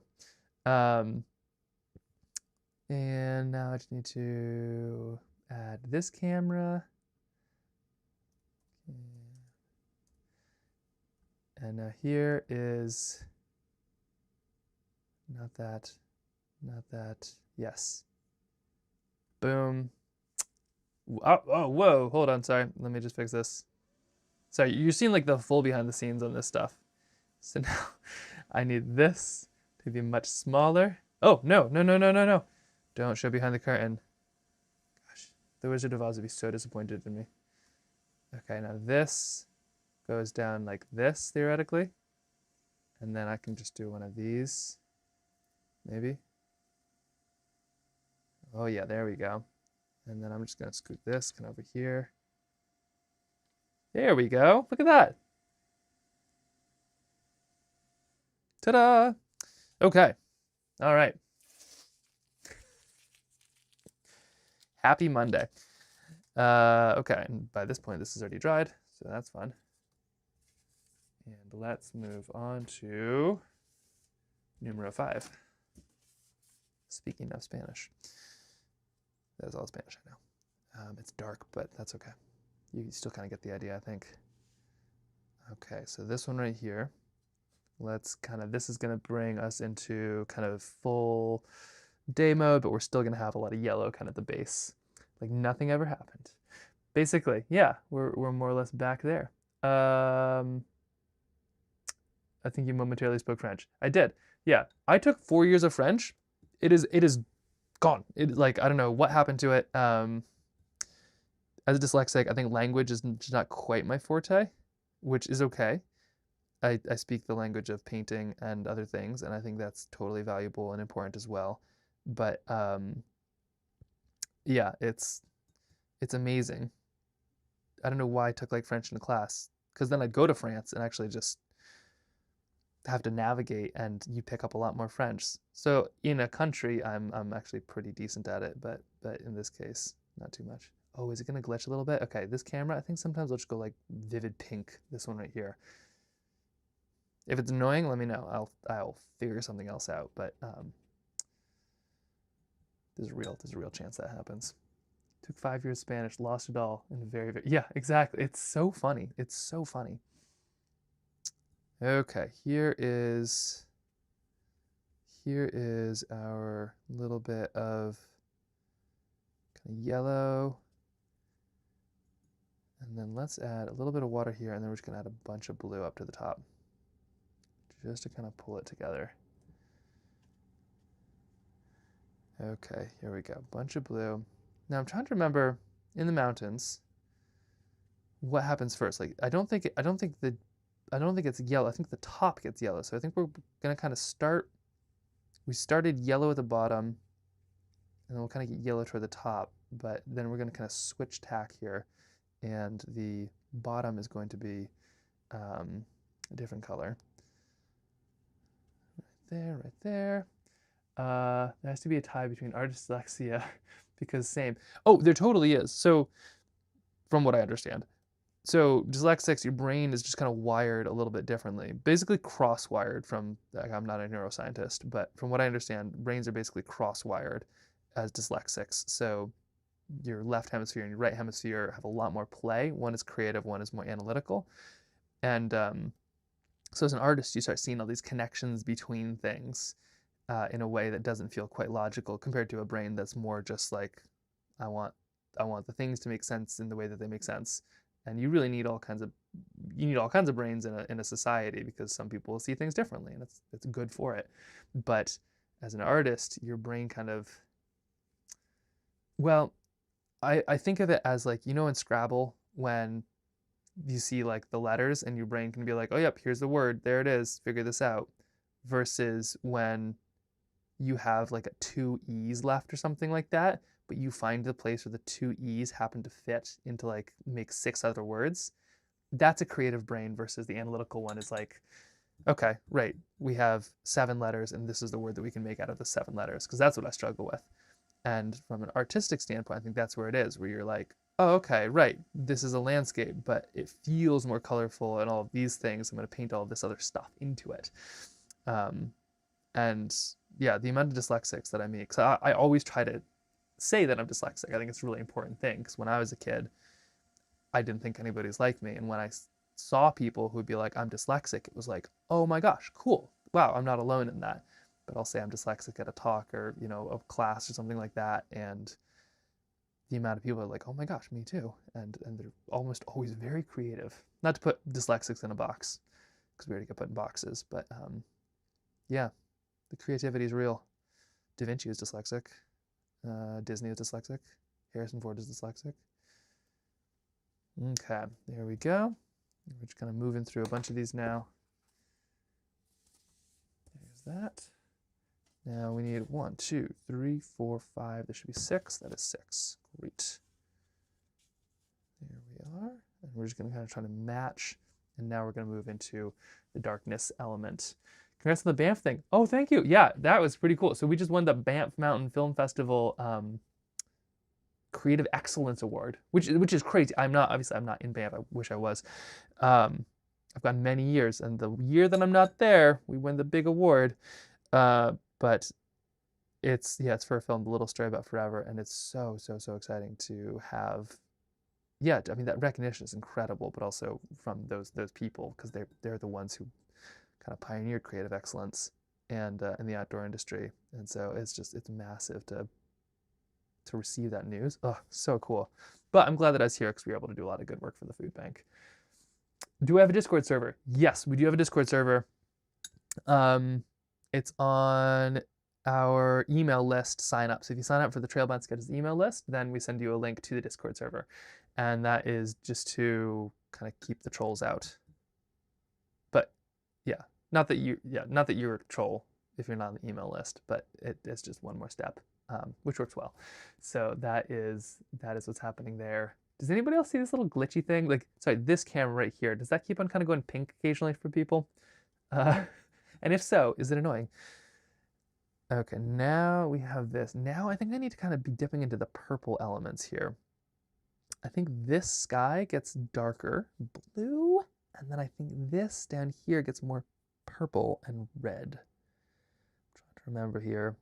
Yes, I think this gets kind of purpley and red. We're gonna add some pink over here. And then, yeah, this all kind of, I think it starts kind of from this direction and then above. Oh boy, I hope this is right, because I'm kind of committed fully. Oh yeah, there we go. Yep, there's the Trailbound newsletter. So if you sign up for the newsletter, then the Discord's there, and we have an amazing Discord full of amazing people where we do really fun challenges, but also it's just a really supportive, cool community. They're the nicest. So if you ever wanted to kind of paint, or if you wanted to lurk and watch people getting into painting or succeeding and doing great stuff, it's a great place to acclimate to the artist that you're meant to be. Okay, and here is, oh yeah, thank you. Isn't that, yeah, thank you, Nameless Powon. Is this Donnie? Is this Graham? Yeah, it's really cool to, yeah, to get that through BAMP, and makes me really excited to do more creative stuff to be able to tell those bigger stories. Like I think that's what's so exciting to me is sometimes things are so big and complex, you need something so simple and easy to be able to share it. Yeah, speaking of Maya, I mean, like that's what's so powerful is like you just do like, you know, you do something simple. You talk with people about animals. You like it's simple consistency and not being afraid to like put your heart out there. I think that's what it really takes. Oh, sorry, there's some questions. Signed up. Oh, perfect.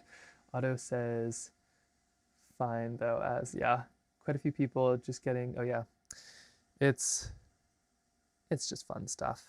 Okay, a little bit of this blue is now coming down, and I'm getting these layers nice. I'm trying to be nice and consistent on these layers because I want those kind of, as those colors touch, I want them to be kind of mixing and moving together almost. Sort of like that purple is right there. Really like that.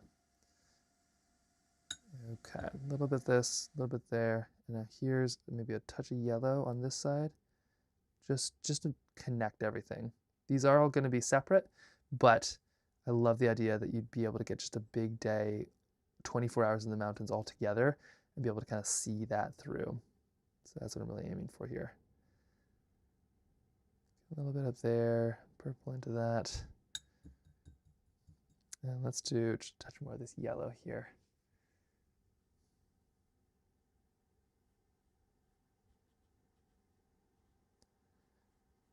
There we go.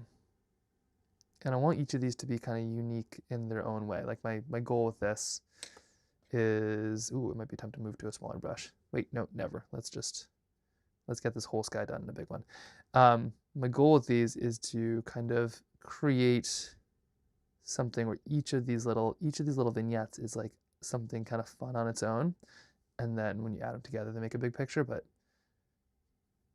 I think what I love is when, you know, it's like a mountain, right? You can look at the sky, you can look at the trail. It's all beautiful, but it's the big picture that you really care about. There we go. Okay, touch of purple up here just for fun, and then I think the introduction of indigo has begun. Here we go. A little bit up there, just like that. Whoa, that's a lot. Okay, well, we're about to find out what happens here. Let's see if we can cut that with some, let's see if we can cut that with some blue.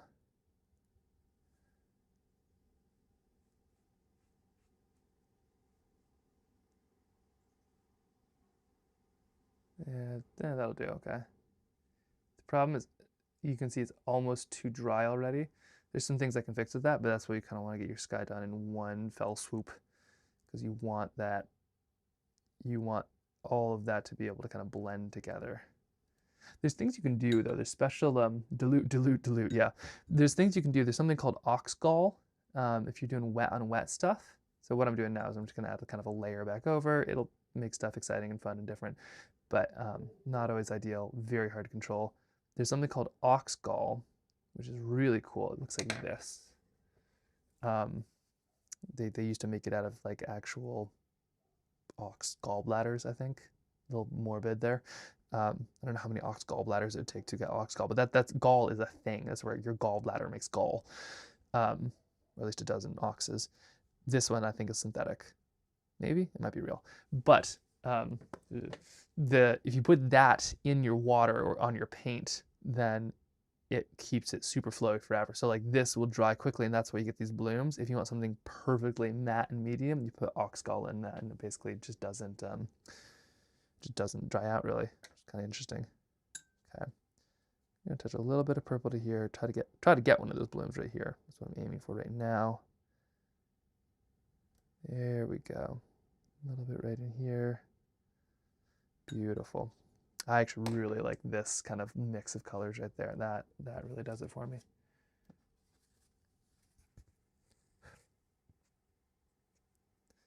Don't know what happened there. Just noticed, whoa. What's happening? Hold on. Why are we so wet? fix this.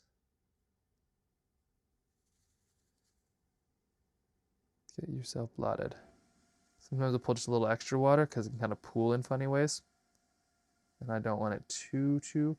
Actually, this is like the most sunny version, so I might even come in here with a little bit of paper towel. Let's get this over here. I might come in here with just a little bit of paper towel and blot. There we go. And I just noticed, this is kind of fun, or not.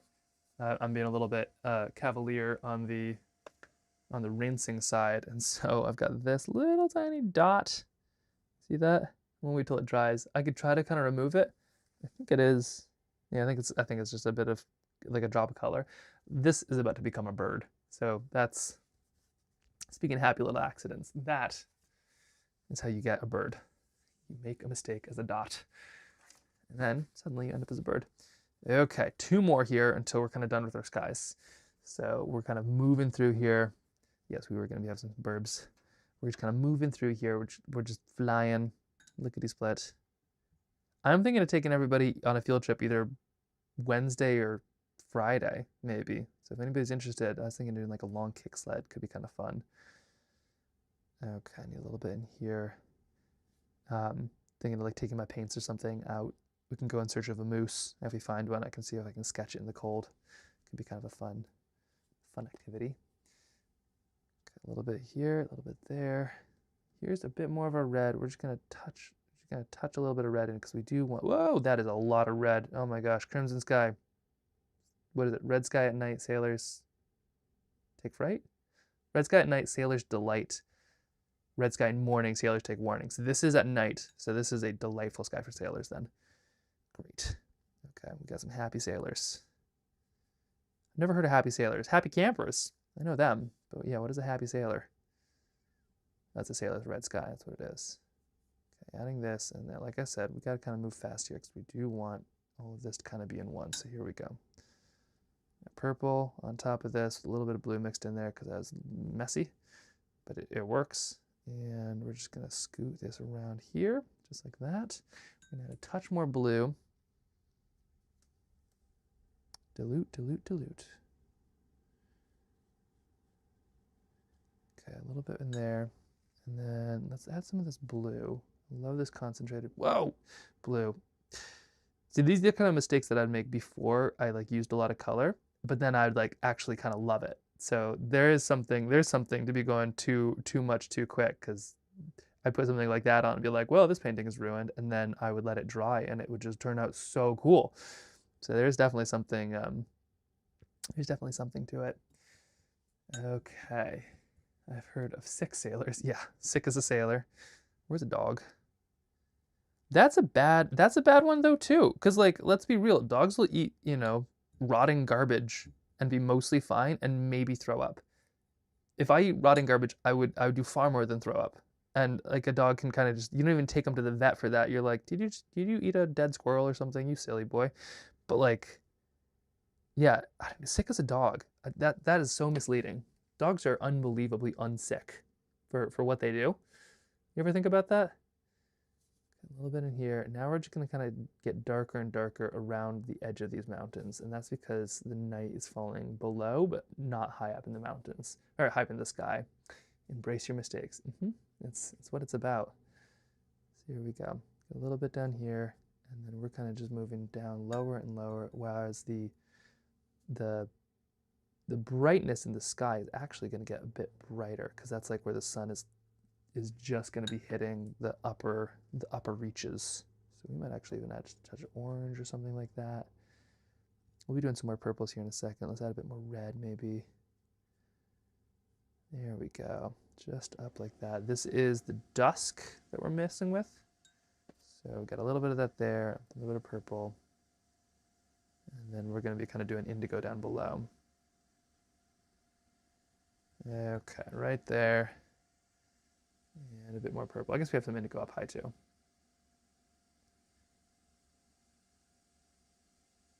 There we go. Oh, I love this. Okay.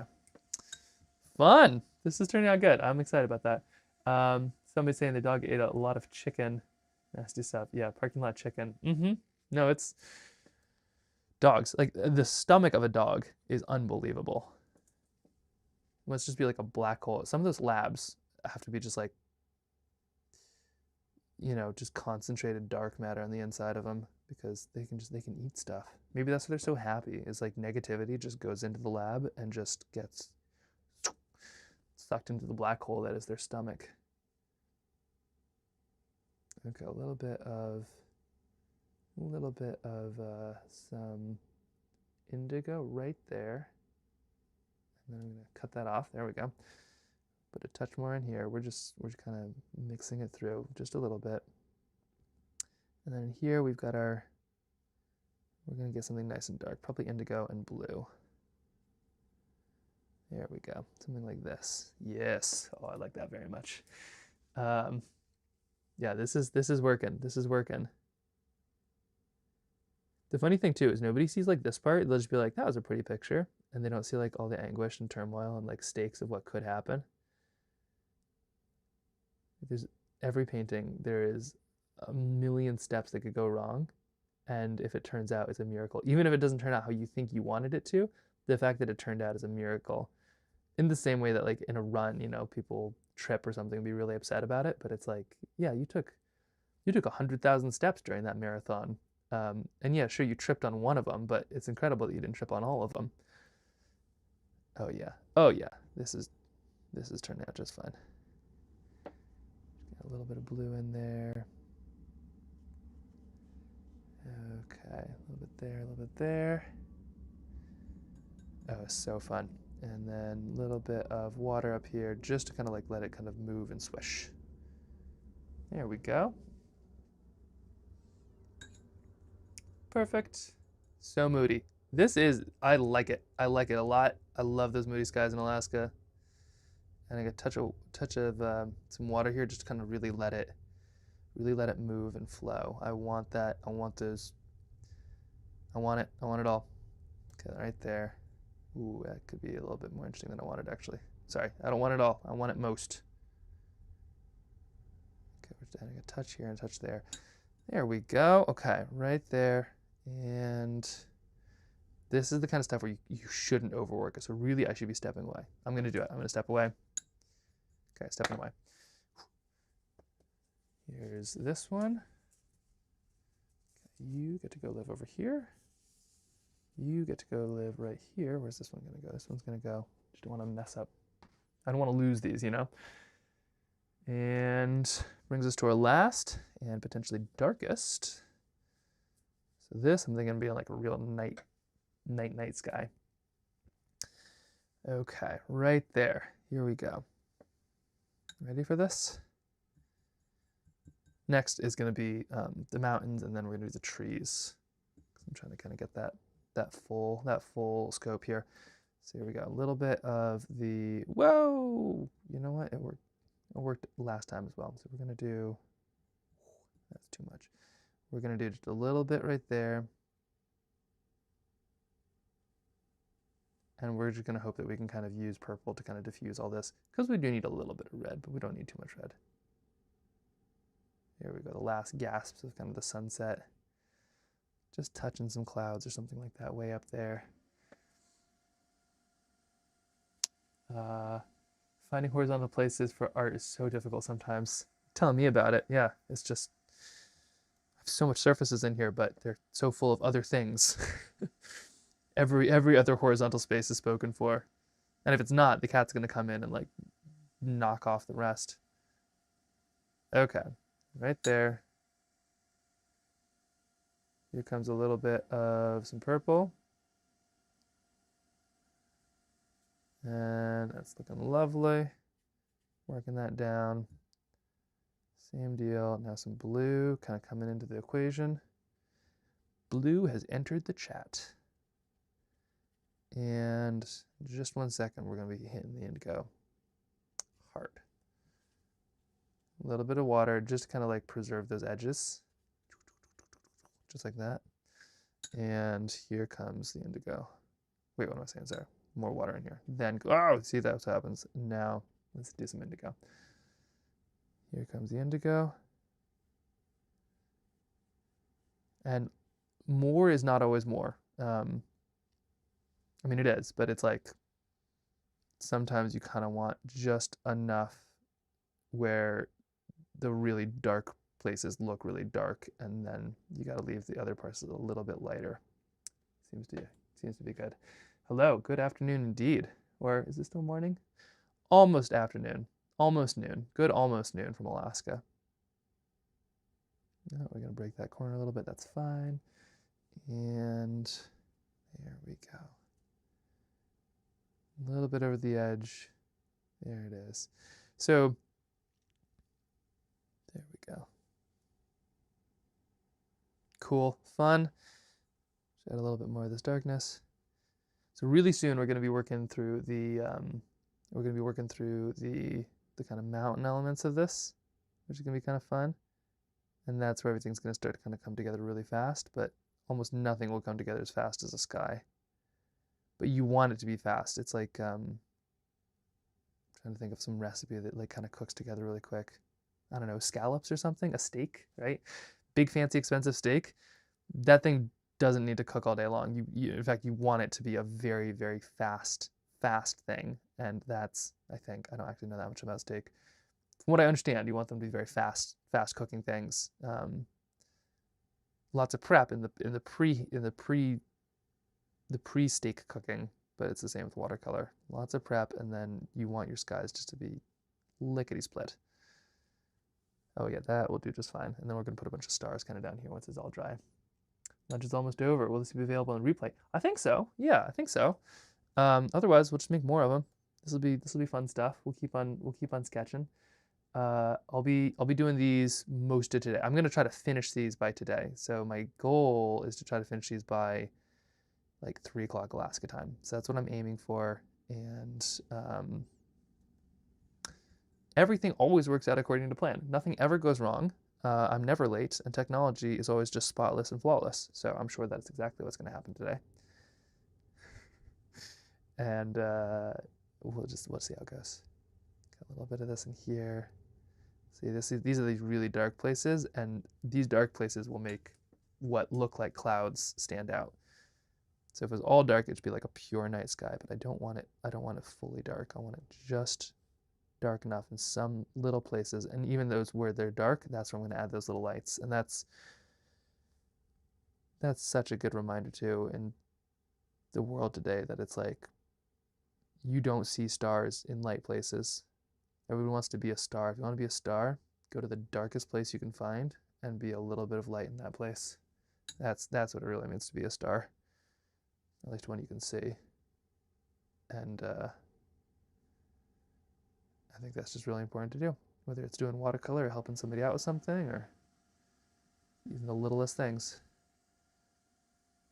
A little bit here. I'm just kind of scooting all this water around just to make sure it doesn't get too pooled up. There we go. Okay. A little bit here, a little bit there. There we go. Okay, here's the really dark stuff, and the reason I'm adding this is like this is where the stars are going to be. And so you can kind of see like where if you squint your eyes, where the dark isn't is what the clouds would be. They'll kind of come out more here, especially as we add some darkness kind of into the general mountains and stuff. But there we go. Okay, just gonna pull that up just a touch. And I'll kind of keep the water flowing down it a little bit. And I'm going to put these, just going to scoot this one right over here. We're just going to let this, I might put this over here, and I'm just going to give it a little bit of a something to kind of let it move as it needs to. Maybe I'll give it a battery or something to kind of keep it moving. There we go. All right, here we go. Ready for this? Oh. Actually, I think it's snack time. Let me just go grab a quick snack and tea time. Do some refills. Today's video, technically brought to you by POW, I suppose, but really made possible by massive Costco thing of pretzels. Oh my gosh, so good. Here's the close-up. behold. This is not an ad. This is just pure love. Oh my gosh, they're so good. I will go through one of these in a week if I need to. It is the best. And it's a good studio snack, which is the key for anybody wondering. A studio snack needs to be tasty enough to eat. It needs to be like compact enough where you can grab it with your fingers, you know, unlike ramen or something like that. But it needs to be unmessy enough where I'm not gonna get like Cheetos fingers over something. So these are ideal because it's like eating peanut butter wrapped in a pretzel. It's so good. Oh. And then we're doing some tea. What are we doing for tea? I'll just refill that one. Bum, bum, bum.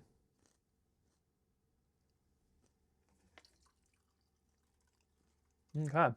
Oh no! Okay. I was gonna say that's a success. Didn't spill tea over the paintings. Did spill tea over the paintings. How are we doing? Where did that go? Uh-oh. I think we're in good shape. Went somewhere. But then may as well get some Costco's pretzels. Thought they were gonna bring out Stellar Pretzel Mug.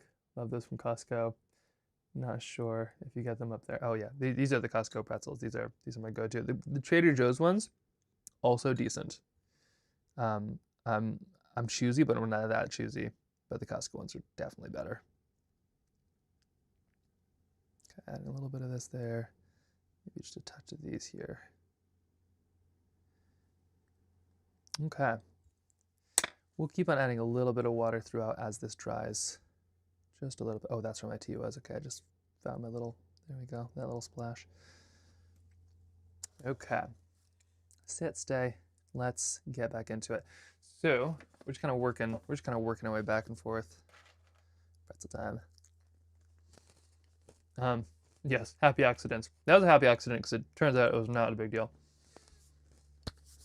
Okay, so these mountains, it is small brush time. Also, if my chewing bothers anybody, let me know. I can take the microphone off. I'm not an ASMR channel, but I could be. Or if you want, I could just put the bank down here.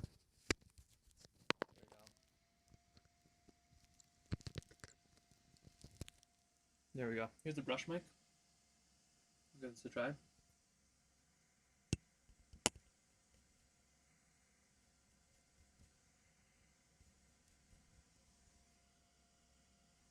So I'm going to be doing some brown, followed by mostly indigo, because this one's kind of darker here. So here we go, some brown.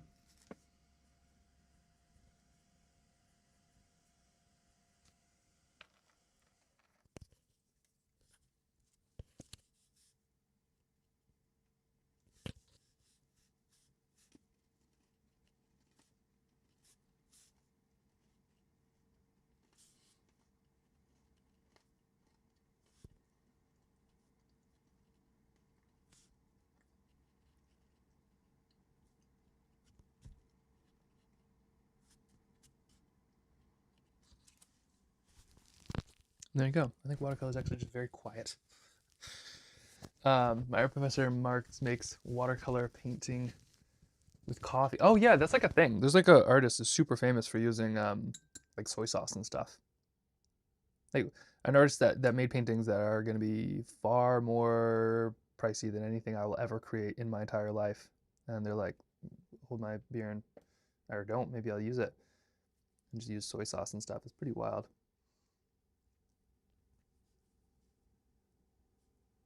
Okay, and so I'm adding just a little bit of these kind of brown little pieces here just because I want to give a little bit of depth to these mountains. Not too much.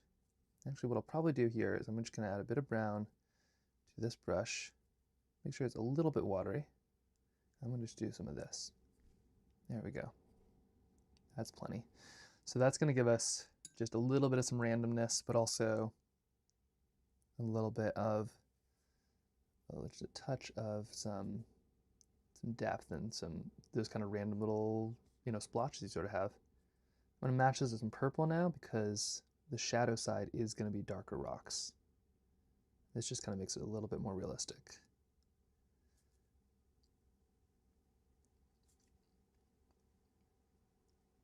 There we go. Okay, a little bit of that.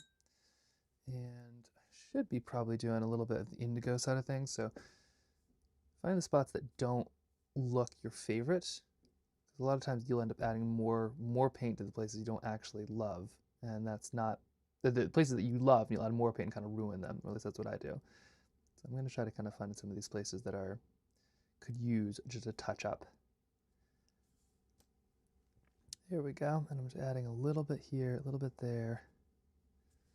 So here's kind of, we did our light layer, our medium layer, and now here is the rest of the dark layer. The dark layer. Adding a little bit over there. Welcome to the dark layer. A little bit over here. There we go. See, and that's going to kind of give us a little bit more value to work with. I say these words as if I know what they mean. I don't really know what's going on. I just like spend enough time in the mountains to kind of know what they look like a little bit. A lot of this is just by feel. Like it feels right, and when you know a thing well enough, you can kind of go by feel. You know, you just keep on going until it doesn't feel right, and then you change direction until it does. And I think that's a method nobody talks about. Just immersion. Lovely. Okay. There we go. So that's about as much we're doing for any of these layers. Let's see. Costco, yes. I hope Costco has these in Canada. If we end up, my wife is Canadian, so we often talk about taking like a sabbatical to Canada. And my main holdup has been like, but my Costco pretzels. And if this is a thing, then I am there. Let's see. How do I get the sketchbook style frames? Oh yeah, so I basically just like sketched this out, took out the middle parts, and then replaced it with like camera pieces. So you can kind of see I can sort of scoot these around. They're sort of hidden behind. I don't really know what I'm doing with the streaming things, but I'm just having a lot of fun finding out, which is it's fun. It's cool. Too many cooks, but every cook is you. That is exactly it. Okay, round 2. Fight. A little bit in here. A little bit up here. The further away something is, kind of the bluer it is, I'm actually going to probably take that off and make this one blue instead. And we're just adding just enough of these little pieces here. It kind of depends on how much snow you want. If you like real snow, you might not have any mountain like little pieces like this, but I'm adding these kind of on the sunny side where you would get less snow, more sun exposure. Now here comes some of the indigo. I'm just adding in a little bit here, a little bit there. Bring this over, just trying to match these ones up a little bit as well. One like that, one like this. And we're just going to kind of create some of those layers that we want to see. And like I said, I'm not going off of like a painting, I'm kind of going off of feel. Like I have a feeling that I'm trying to aim for, not necessarily a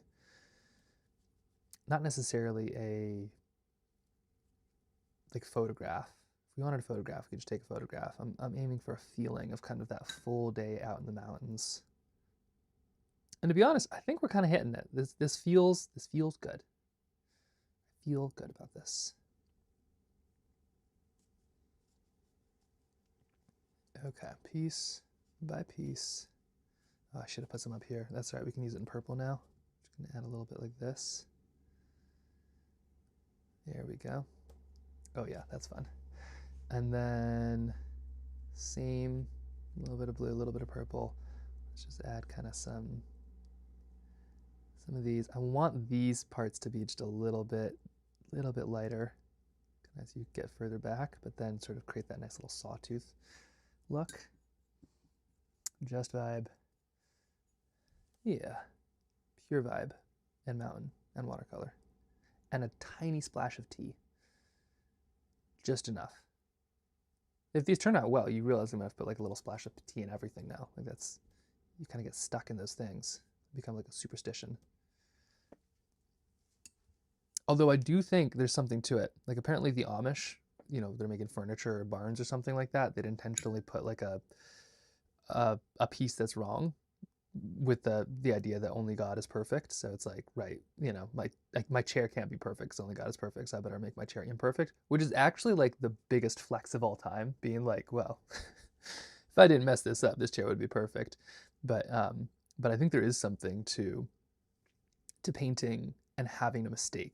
Like that's why I put a lot of borders on my things, is it's like an imperfect border, and that fear of like, what if I mess this up is kind of gone because it's already messed up. You have that initial line kind of, you know, it's already screwed up. Don't worry about it. And that actually works really well for me. Okay. Here's this one. Here's this one. Let's scoot these around. Actually, before I bring that over, let's add a touch more water. This right here, you can see it's still kind of like oozing a little bit in the good way. Word isn't usually used for good, but in the case of watercolor, you want the ooze. And we're just doing a little bit of this, adding some water. That's going to give us this cool kind of effects like this right there. There we go. Okay. Love it. Ooh, do I? Yeah, I do. Let's add just a bit more indigo then. And here we go. Okay, hold on. I'm going to give some comments in 45 seconds once I destroy my painting. Okay, now we're going to put this here. Hope it does what it's supposed to. Love your art. My new favorite YouTuber said in another live that you're from Maine. Where exactly from? But moved. Wait. Where exactly? From there, but moved to Florida. Oh yeah, I used to live in Waterville. I was born in Waterville, and you know, when I was like very small, but it was formative, and definitely one of those places where it's like, oh yeah, this is home. Sorry, what am I saying? That's Alaska. Let me just have all of my stories just like rattling around in my brain at the same time. Born in Waterville, Maine, loved it. Was only there for a small amount of time, but it like gets stuck inside of you. It's like those little pieces of home that gets kind of stuck in there, and yeah. Although honestly, Maine and Alaska are pretty similar. Maybe that's what happened. Is I'm like a salmon, you know, where salmon try to return home, and like my main instincts kind of got like misplaced, and that's how I end up in Alaska. Is just like I'm actually trying to get back to Maine, but I found somewhere that's sort of like Maine, just on steroids. Okay, do you have any recommendations on what to buy to have a portable watercolor set?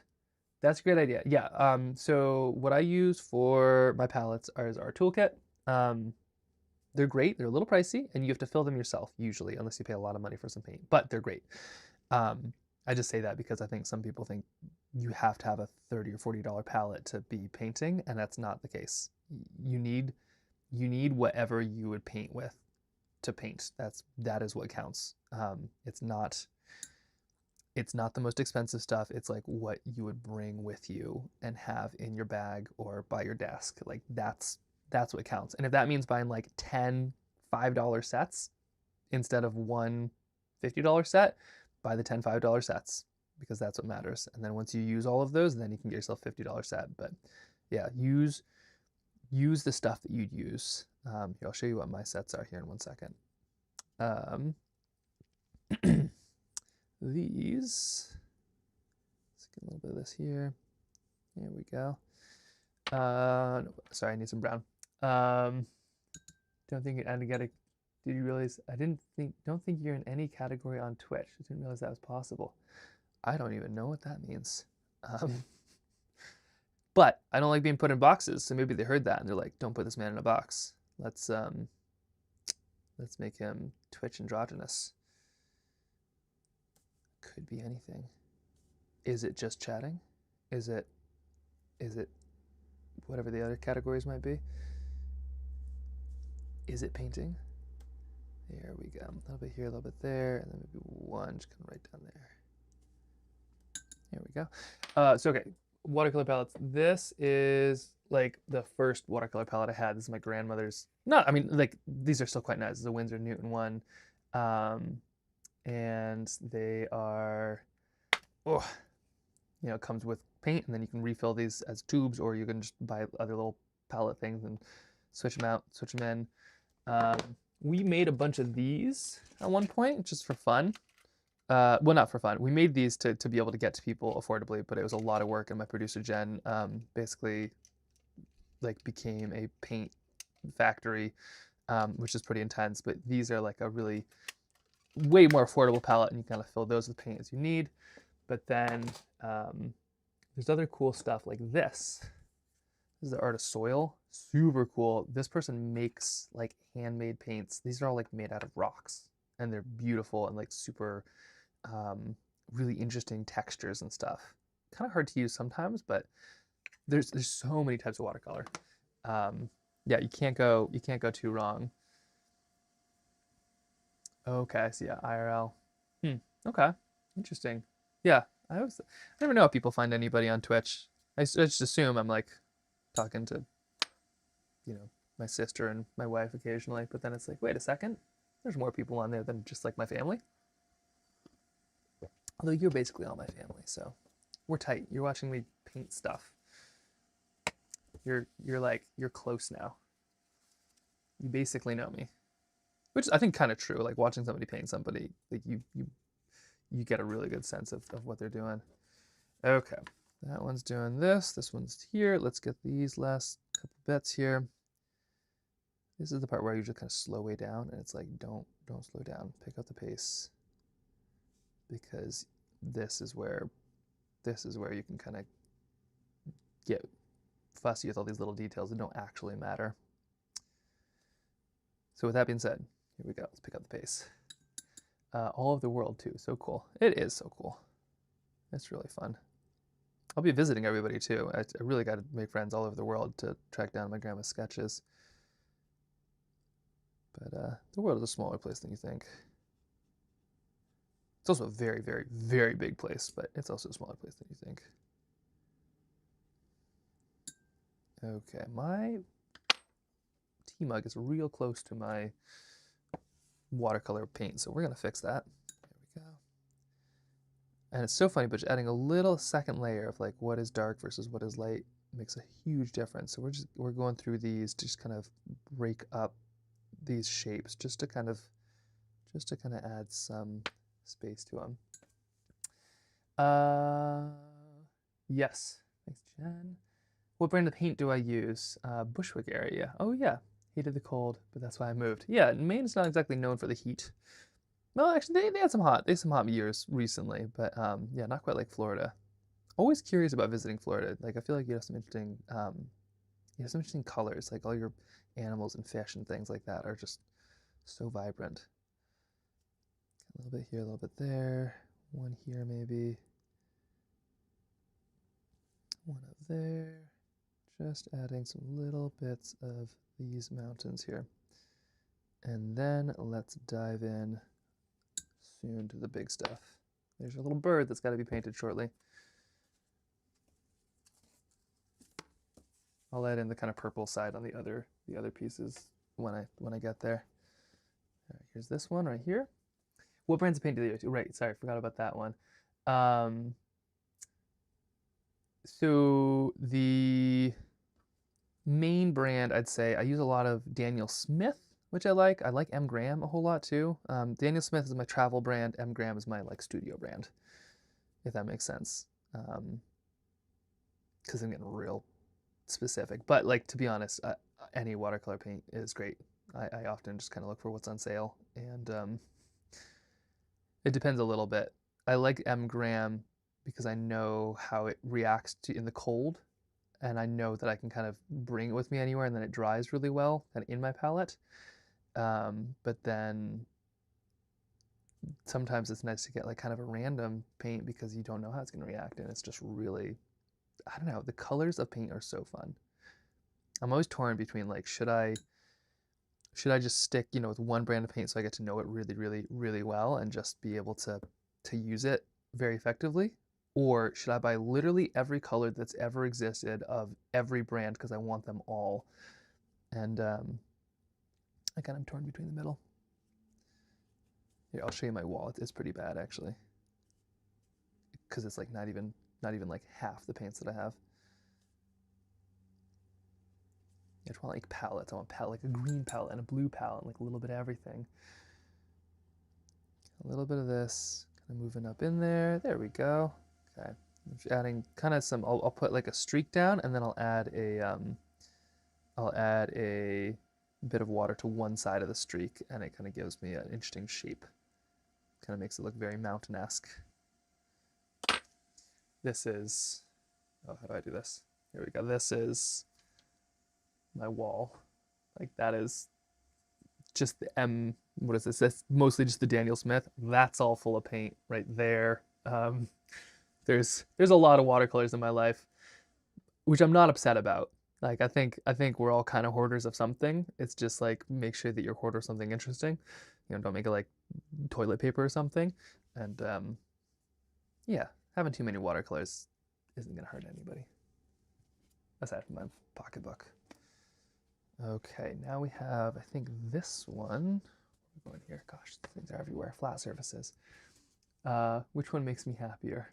Yeah, right? Okay, now putting this down. Here we go. Moving into this. Daniel Smith. Permatex. I have those, like, I think I might have one or two. Let me look here. Permatex. I think, oh yeah, I've got one I haven't messed too much with it. It's been kind of a wild year, so it's really, I kind of go in phases of like experimenting and then phases of just like get something done. And this has been a year of get lots of things done. We just had our second kiddo, so so time and space and sleep have been kind of hard things to find, as well as time to experiment with paintings. So that's been exciting and good. But yeah, the permatex stuff is really cool, especially when I think once you get like really comfortable with it. It's like it cracks, I believe. Tell me if I'm wrong, but it's like these it's like watercolors that react in really interesting ways to other stimuli and other paintings and water and stuff like that.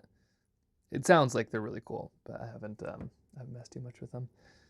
Okay, a little bit here, a little bit there. Let's get a couple darker ones right up here.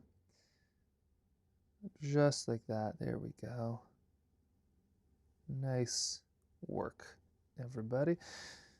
Okay, so now we're kind of getting into the dark zones.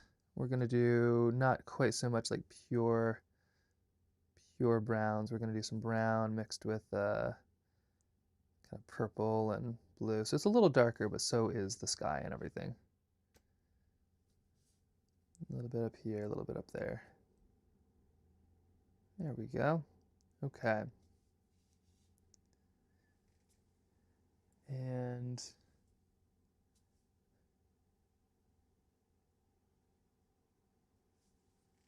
I'll probably come back in with some like, well, actually, I'll give it a go here. Let's see what happens if I just flick. That's kind of fun. That sort of works. Try that with a little bit of brown. There we go. Okay. We'll take it. And now, there's that one, there's that one, there's that one. We got two more until we're kind of onto the next layer here. So right here. Yeah, it's interesting, like the top camera where you can kind of see them go together. I think this is going to be a really fascinating thing altogether. But you kind of get lost in the details. Painting is kind of physical stuff. So you got to fuel. Okay, here we go. Two more. Speed, you can do this.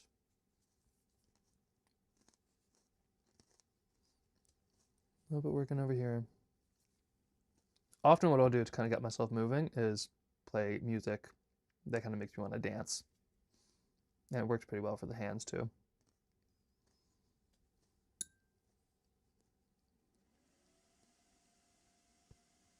Okay, a little bit over here.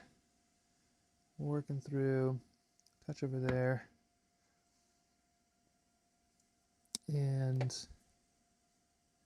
there we go. Let's reconnect this.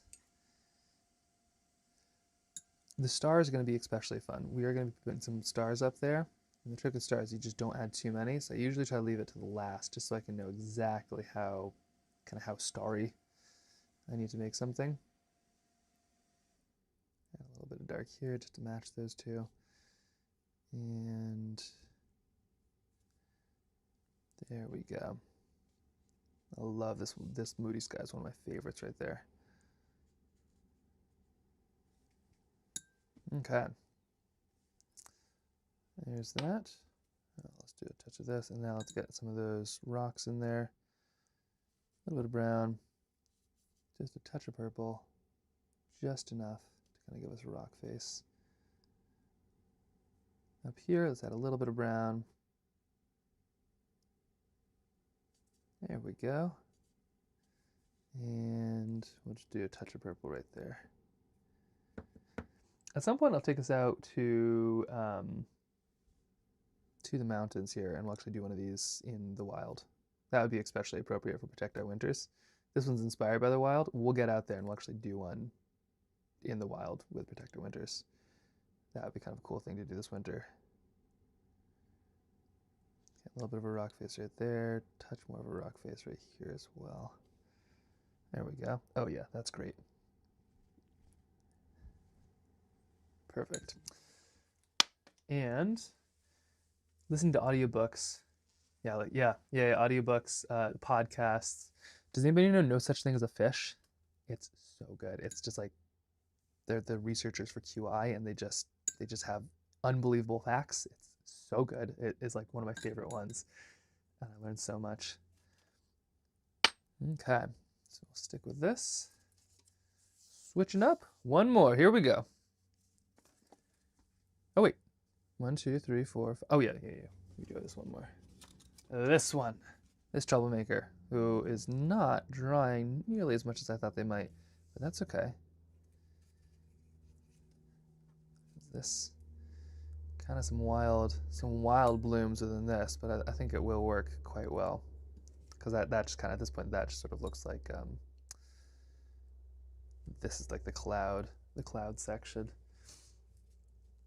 No Such Thing as a Fish? Yeah, that's what they are. No Such Thing as a Fish is really fun. So it's the researchers for this game show called QI, and they basically, like, their job is just to research interesting stuff. I think for a quiz, has that as a job title if you're worried about AI. But they have a phenomenal podcast, and they just like each bring their favorite fact of the week, and it's really fun because then they each get to research that one person's fact. So it might be like, what is, a fact might be. There's a funny one about the Earl of Sandwich, which is where the term sandwich comes from. And then they just riffed on all these wild facts about it for an hour. It's definitely worth looking into. And there's a bajillion of them. So it's great because, it's not like one of these podcasts where there's 2 episodes out there and you have to just wait and wait and wait. You can kind of crush through a lot of them pretty quick, which is just so fun. Heard about No Such Thing as a Fish. My favorite, though, is The Monkey Cage. The Monkey Cage? Please go on. Is The Monkey Cage a podcast? Also, are they related? I feel like they're two. We've got 2 interesting fish and monkeys. Okay, a little bit here. We're doing some purple in there. Now try on the other side. Just a touch of purple. Sometimes you don't even need like a shadow. You can just kind of show how something changed by the shade of the rock being a little different then. There we go. A little bit right there. Oh, I thought QI was British. Yeah. QI is British, but No Such Thing as a Fish is an international podcast. One of the best. A little bit here, a little bit there.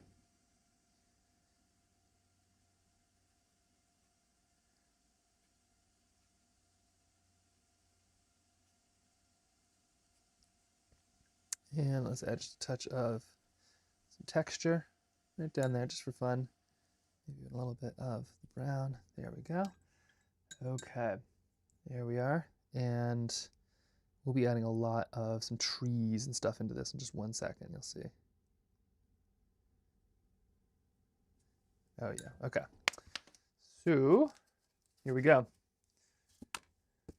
Now, if we follow our aims, I'm just going to put this right here.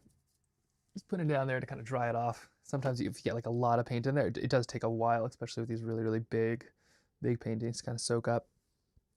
Okay, if we're going in order, this is our second to last layer here. Oh, let me go, I gotta go plug this in. How we doing on time? How we doing on power? There we go. Okay, so this is kind of the second last layer. So we've got this little piece right here. This is kind of these tree layers. There's going to be a couple of them. The last thing we do is going to be the trees. So this right here is sort of the second last. These trees are going to be these are kind of the ones far in the back. So they're almost indigo, but not quite indigo. So I'm just going to get those in with a little bit of purple, just like this. And then I'll use some water to kind of mix back, but I don't need to worry because these trees in front are going to be indigo. They're going to be very, very, very dark. Whatever I put behind them is more or less going to disappear. So you can see I'm really not worrying about any of the lines at this point. There we go. A little bit of blue in there just to make it fun. Okay. Lovely. So there's that. Oh, right, and I was going to add, I have some blue and some indigo. Let's add a few of these rocks. And these are going to be the ones kind of in the shadow section. Oh, Eve is calling again. Please hold. Time to talk to the wife. Hello, Eve. Hi, are you still on your live? I'm still on the live. You can spy on me, you realize too. You have an account. I can't because I'm driving. Oh, okay. All right, you can't because you're driving. That makes sense. Okay, well, we are headed home. That's all. Okay. How was the grocery stores? Fine. Stressful. I couldn't get the peppermint extract I needed because you had to get it from customer service, and there's some guy getting some long, drawn out money order. Okay. Do they have like peppermint extract under lock and key? I guess so. I don't really understand why. It Keep must it have like a tiny amount of alcohol in it. keep it away from the vagrants like you. I think it'd make you pretty sick to drink enough peppermint extract to get drunk. I don't know. You obviously looked untrustworthy. All right, I'll be home soon. Okay, sounds good. I've got like 2 or 3 layers here, so I'm gonna try to wrap this one up and then be done so I can take over from you at 3:30. At 3:30? Yeah, 3:30 or 4. Oh, okay. Was that the plan? Sure. I didn't know it was effective immediately, but Oh, that's fine. okay. No, it's fine. No, Alrighty. I can push through. Okay. All right. I'll see you soon. Bye. Bye. Bloop. Trying to figure out the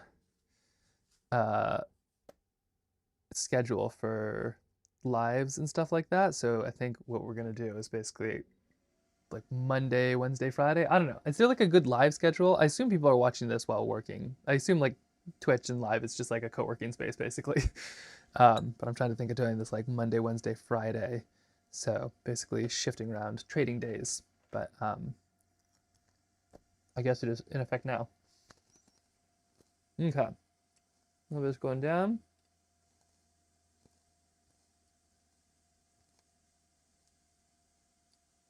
There we go. Moving up a little bit on this one. Let's add just a little bit of the brown.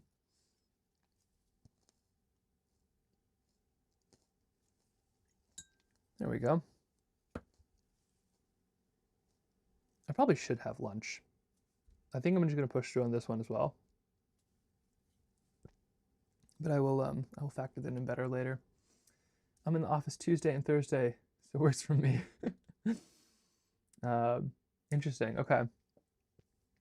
Yeah. My dream is to be just really consistent, you know, where it's like, okay, right, we're gonna be doing these paintings these days, because I think for me for watercolor, it's really tough because you can have these moments where you're super inspired and everything feels great, but then as soon as you fall off that, you really fall off that, and it's so hard to kind of come back with a schedule. So shamelessly for me, I'm thinking I need some kind of a schedule so that way, if and when, because it's more when than if, the watercolor just doesn't feel good, or like, you know, I don't feel like getting on an adventure or something like that, then then a schedule can kind of save me a little bit and bring me back. At least that's what I'm trying to. Phonetics, yep, that's true. Yes, she can spy on me. That's the beauty of Alive. She can see what I'm doing, see what I'm up to. Okay, now a little bit in here. Put these next to each other so you can kind of see how that all kind of lays out. Okay, so I need a little bit of this right here. These are actually starting to look really good together. I am really excited to see all of this. I think that's going to be the biggest thing for me, is just seeing all of these in one. It's going to be really, really cool.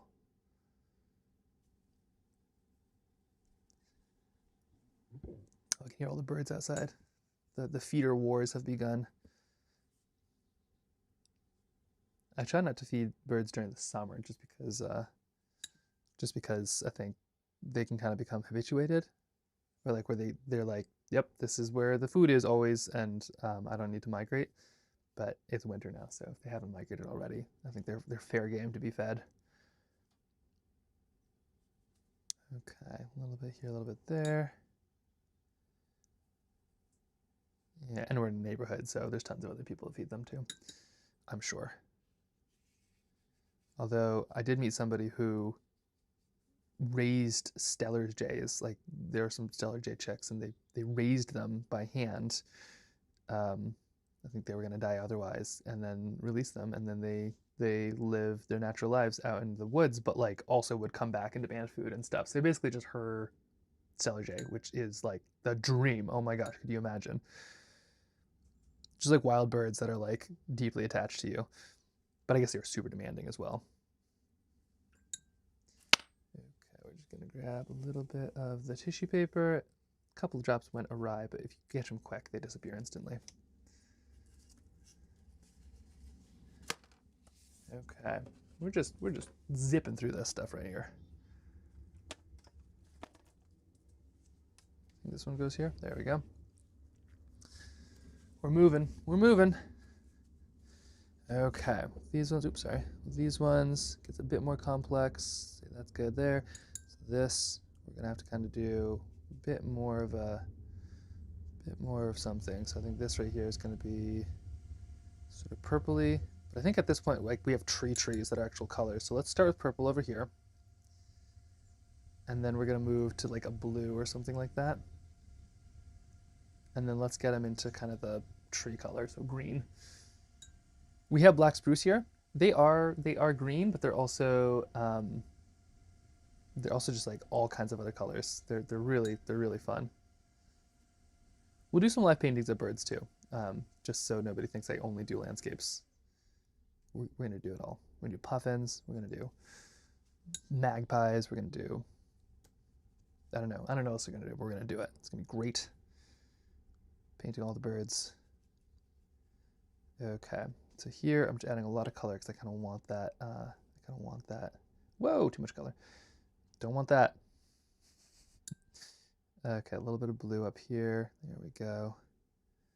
Because it's not pure green. We're not talking summer green, and I'm not doing a snow-covered tree. I'm sort of just doing a winter tree, which is very different. There's a little bit of this, a little bit of that. Oh yeah. Okay. Whales IRL. Oh. Yeah, we could do whales. I could take us on a whale watch. I'm figuring out the internet side of things, but once I have the internet side of things, we should use the internet side of things and go whale watching. Yeah. If I can make this like my full-time thing, and don't tell Keen or Pal, but like I think that this would be really fascinating to basically do a bunch of live streaming, because I think that's sort of where the future is, of being able to share things that are actually happening. You know, like, documentaries are amazing and you get behind the scenes in a way you never would. People still love live sports, and I think there's something to it with painting and being able to see the adventure happen, unfold in front of you. But if I can kind of make this like my main thing, at some level, I think we could go to some really cool places and just like have a ton of fun within it, and then have like an actual schedule. Yeah, Bob Ross 2.0. I mean, no, you'll never be able to improve on Bob Ross. But if I can be kind of a combination between Bob Ross and Mr. Rogers, like we'll go on field trips, we'll learn stuff. Shameless for me, because like that just gives you the keys to be able to ask whatever you want. Like, hey, interesting ferry boat captain, can I show me and my 10 to 200 best friends like what is it like in there, and we could just like go see some new stuff, sketch some cool stuff. We could all become phenomenally good artists in the process of it'd be super fun. Okay, here we go, some more color. What am I looking for? You are next, I think, right? Yes. Oh, the wrists. Whew. Okay. Oh, Brian Cox. Oh yeah, British scientist, Robin the comedian. In real time. Here we go. Just gotta figure out this like eating and thinking at the same time thing. That's what's gonna get me.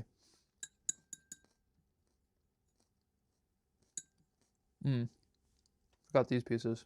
Just add a little bit of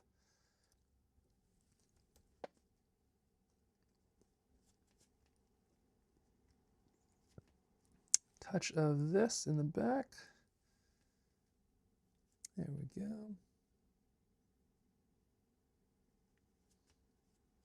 Right into the shadows. There we go. Lovely. Same on this one. Just get these in now so I don't forget them. Especially on these parts right here. So kind of in the shadow section, there's still rocks, but you kind of just put them a little bit like that. And now all of a sudden everything looks super real. You just gotta kind of pick your direction. Like, where's the sun coming from? And then you just put the rocks and the shadows on the other side of that. There we go. Okay. That is gonna work just fine. Right? No, I'm just telling you, Mr. Rogers, but in real life. And then maybe not like the make-believe kingdom too much, but maybe, I don't know. We'll see. I was thinking more like the field trip side of things and the sweaters. Gosh, my sweater game could be so strong. Can you imagine? Be so good. Okay, a little bit up here, a little bit down here. Pushing through. We're doing some green, just a touch of green. And we're just gonna work it kind of over and around. And maybe even just put a touch of purple down below. Purple is a nice blending color, it kind of works with everything, but also doesn't work with anything. It's a fun one. Not as difficult to use as yellow. Yellow is the hardest color, I think. Yellow both works with everything, but like too much. A little bit too well. Like one of those coworkers that's just like a little too friendly. Okay.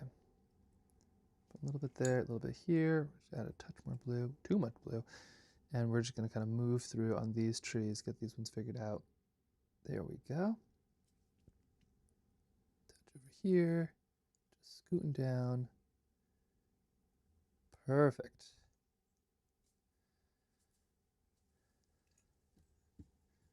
And then these other trees are gonna be way darker.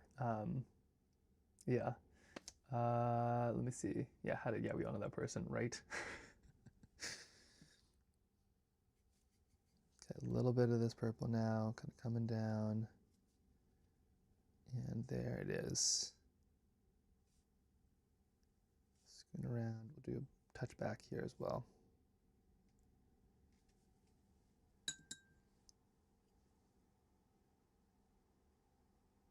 There we go. Those are kind of some Alaska trees to me.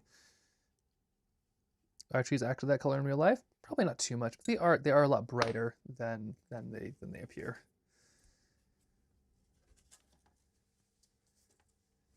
Okay, and then let's get this all matched up. Who goes where? You go here. Yes. Okay, we're cruising through. There's a lot of these. My gosh, this is a big series. But we're actually significantly closer than it looks. Even there's like a lot of these little details. It's just these last little ones, and they can take forever or they can go pretty quick. So I'll be trying to kind of straddle that line between rushing them and also you almost want them to still be pretty flowy and free if you can. There we go. Okay, I like that look a lot. Let's add just maybe some purple, blue dots down here. And this one, looks like we're kind of doing some purples down in these trees right here. A little bit of purple. Do a little bit down there. Let's get these ones going up here. We've gone kind of back out of the color now, so we started in the color, or we started in the darkness, went to the color, and now we're going back to the darkness. So these trees are going to be much more in the blues and purples. Going to lose their definition a little bit, but it'll all work out. Can't wait to see the ink through these. Yeah, this is going to be a fun one. I'm excited to see what they all kind of look like in the big picture. Okay, a little bit there. Being pretty generous with these lines because I'm gonna be putting way darker trees out in front. The stuff that's closest to you has the most contrast usually. So when you see something far away and you can't quite tell what it is, it's because it doesn't have contrast, because you don't have those lights and those darks. And so you can kind of fake that a little bit by putting that in the middle. Okay. We just have 2 more to go.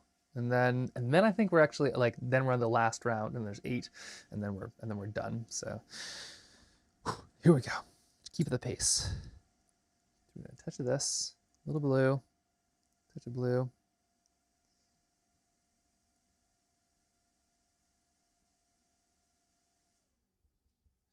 And we'll do a little bit up here, and then we'll kind of round it out with purple.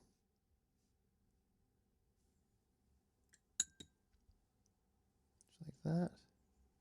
Oop, too much purple. There we go. Then I kind of feathered the edges a little bit, just kind of let it work its way out. This, now we got to get darker and darker to kind of stand out within these kind of darker lines. That's just how it works. So we have a bit here, same in here. This kind of darker section down back. Here we go. A couple in there. Right over here, we'll do some of the same. And down here as well. We have a little path here too. I'm going to put that here in just like probably a blue. Not sure if it's a road or a ski trail, but I like to leave these details just a tiny bit up to the person, because the person is going to put, like whoever's looking at this, the person, the viewer, they're going to kind of put their own feelings toward it. Like I'm just trying to get a winter scene, and I want them to be able to relate to what it is. And so that is where I'm going to put these, just like that. There we go. A little bit obscure, a little bit out there.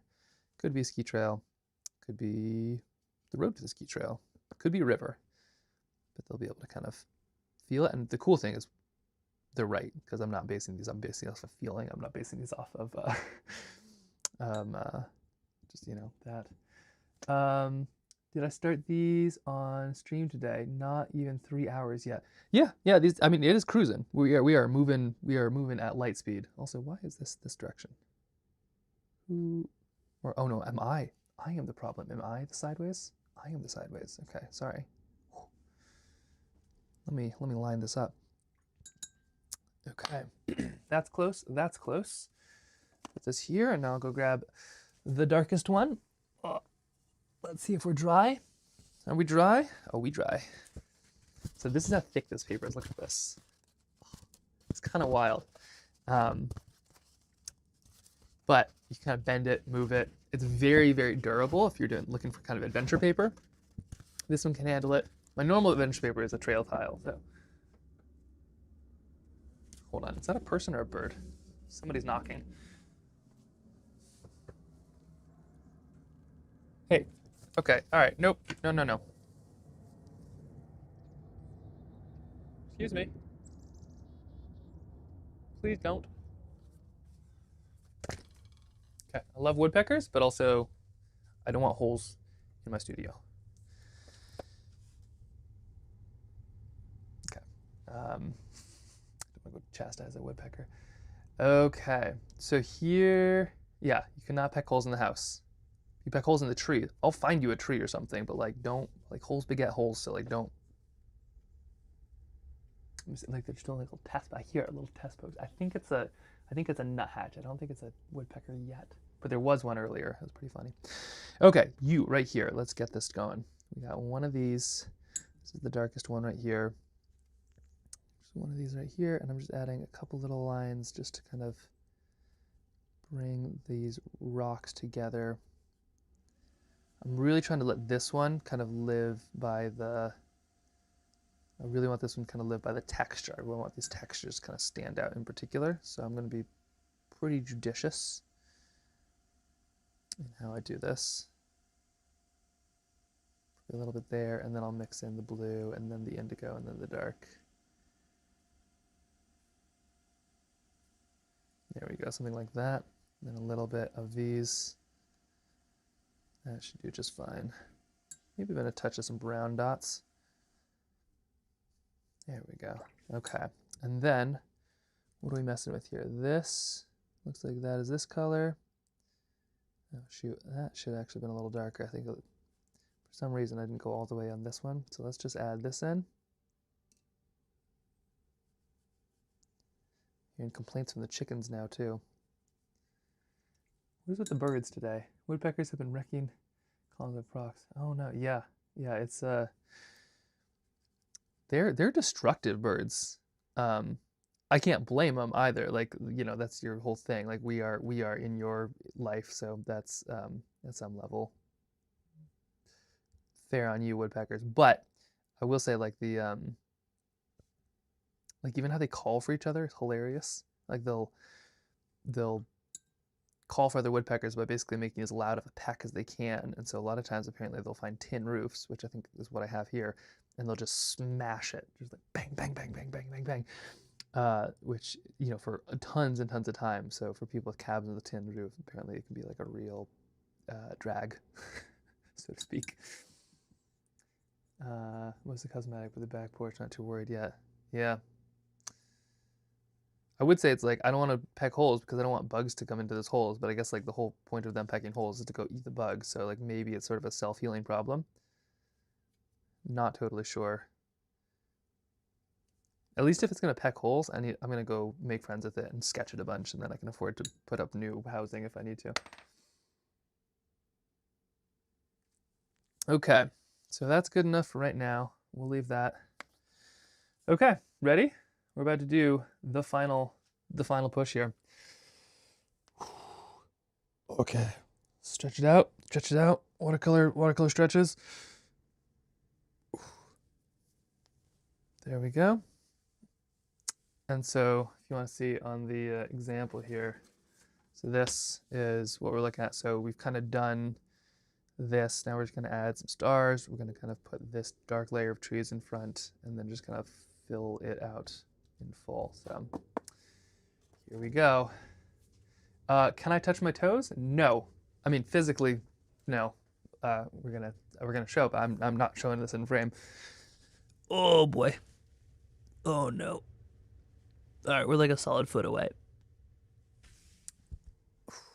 Yeah, maybe I should work on that. That's probably not the best thing. Okay, fortified pretzels and tea. Ready to do this? And away we go.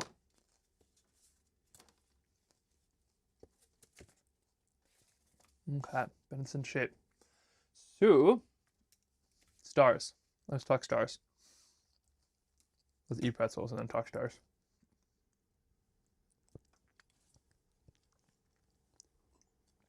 Let's not choke on pretzels. We need to talk stars. Okay, stars. So, and this, I'm glad that there's other non-toe touchers out there. So, oh yeah, projector winters. Just you wait. This is gonna get like next half an hour or something. This is gonna be done, and this has turned out phenomenally. I'm so excited about this. So with stars, the trick is you don't want to add too many. You want just enough that they show up and kind of feel intentional. too many stars like begins to look like a pattern, and it doesn't make sense. So with these, I'm also going to break the northern lights. I'm going to intentionally put a couple in the northern lights because I want that transparency kind of a look. Maybe multiple watercolors at a time. It is, yeah, yeah. If you make like one watercolor, you spend most of your time waiting. So by doing kind of 2 or 3 or 4, or in this case 8, it allows me to kind of do a lot of the drying on its own. There's probably like a ideal ratio. I'm sure there's some mathematical formula where you could find out like dry time equals rest time times watercolor or something. But yeah, usually 2 and above are going to be more efficient. At some point, too many, and you're kind of losing track of what you were actually doing, and that's not good for anybody. But in this case, we're just keeping it easy. All right, so we're just doing a couple little ones here and there. One here, one there, one here. There we go. Okay, so there's our stars. Now let's get some trees. So, okay. Checking for dryness. Yep.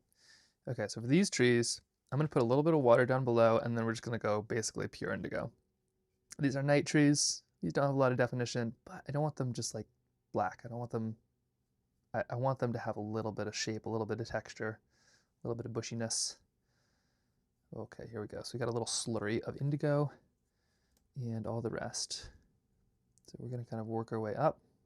And do know that all of this will dry lighter, so it's okay to be pretty pungent in the watercolor. Like really kind of lock in on that color. This is the closest thing to us as well, so this is going to be what is in the most contrast. It's also going to give the rest of the painting kind of a baseline to work against. So this will make the northern lights brighter. This will make the stars look shinier because this is so dark. And this will make the night actually look a little less dark, which is kind of nice.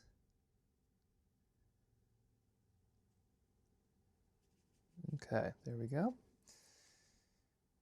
Fun fact, woodpeckers have a lot of tongue. Oh yeah, that's right. Their tongue surrounds their brain. That's wild. Good, because if they didn't, they'd probably just like knock themselves out trying to look for bugs. But yeah, they're wild beasties. Just like what a random thing, you know? Like, all right, I'm gonna find bugs by smashing my face into wood, and I'm gonna do it quite well. Okay, here is this, a little bit of this and this one, and then I think I'm gonna fill in kind of the rest of these outlines with some real serious indigo just to kind of get it there. Okay, a little bit of just pulling everything to the edge here, and then that gradient, that natural gradient is gonna form. Also, if I put more indigo over the top, you might get this nice little effect where it kind of all flows together.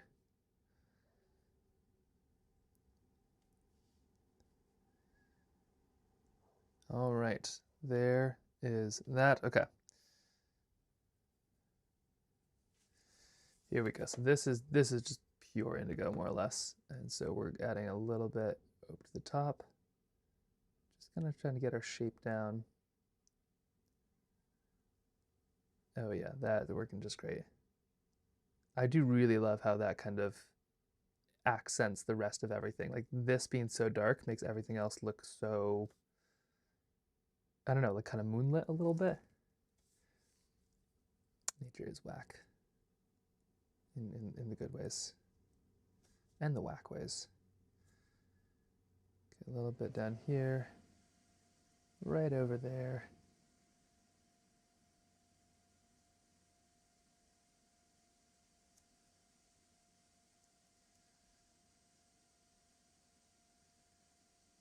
Okay. And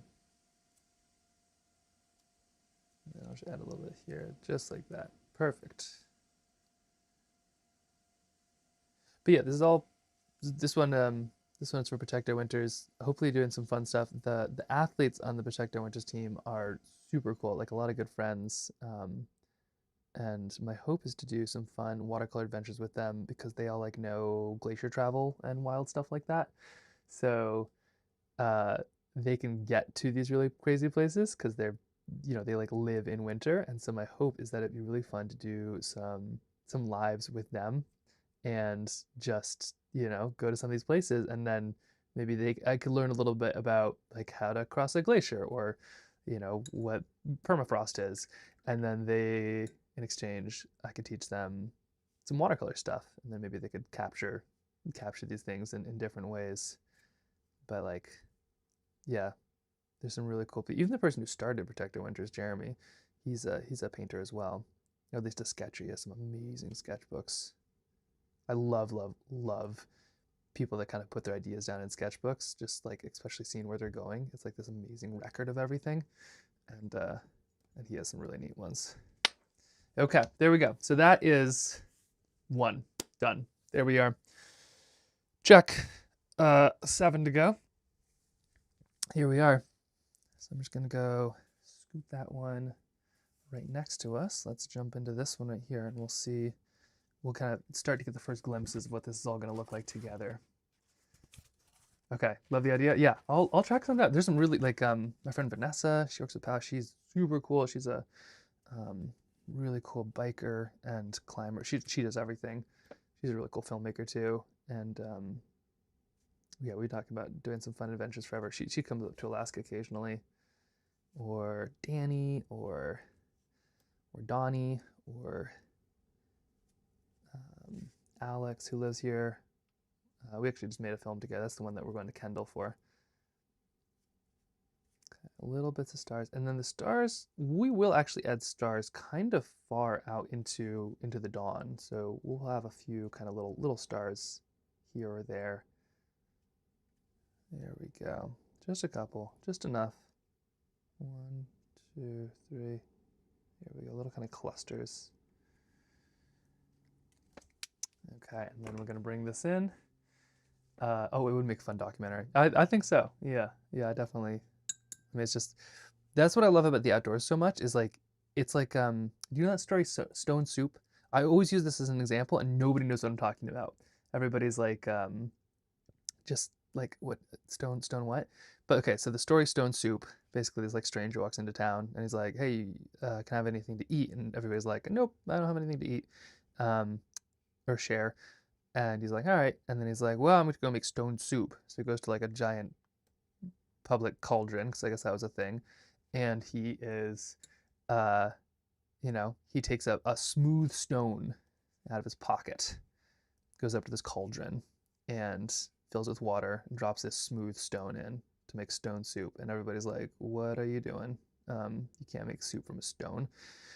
And so somebody comes up and they're like, what is this? And he's like, it's stone soup. It smells really good. And they're like, okay, can I try some? Because I don't believe you. And he's like, nope. But if if you wanted to bring something, I'll definitely share some with you. It's not quite ready yet. And the person's like, all right, I got some extra carrots. So they bring over some extra carrots, toss them in the pot, and then there's like carrots and a stone in the pot. And then there's two people now. So somebody else comes up and they're like, hey, what are you doing? They're like, oh, we're waiting for stone soup. And they're like, what are you talking about? You can't make soup from a stone. So then they're like, I'd like to try some. They're like, well, bring something on. So that person brings turnips.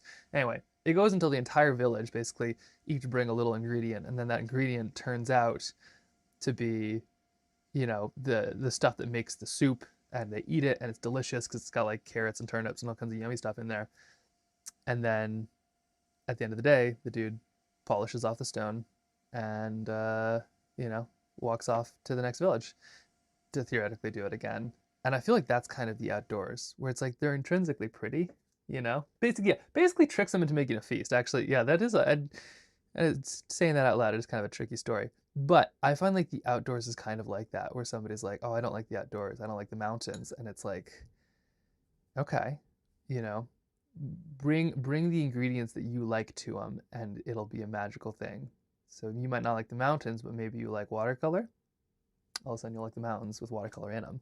Or you might not like the mountains, but you love the adrenaline of zipping down something, and suddenly skiing becomes exciting. Or maybe you don't care too much about like changes or something, but then as soon as those affect like skiing, then all of a sudden it does kind of feel personal. So I don't know where I was going with there, but I'm really excited about bringing bringing these ingredients, I suppose, with other people into some cool adventures. I think that would be a really fun. I think that'd be really fun stuff.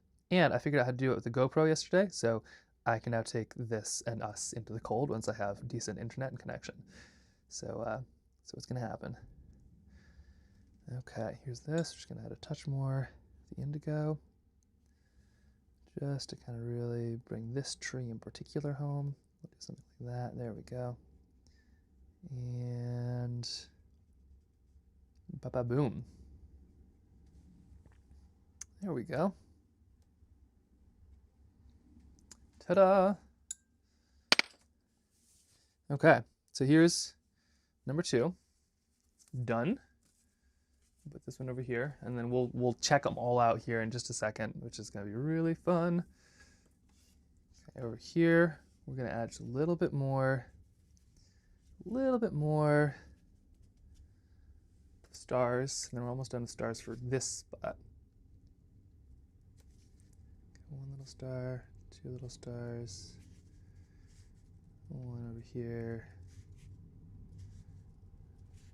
and then maybe 1 kind of over here. So we're just kind of, there we go.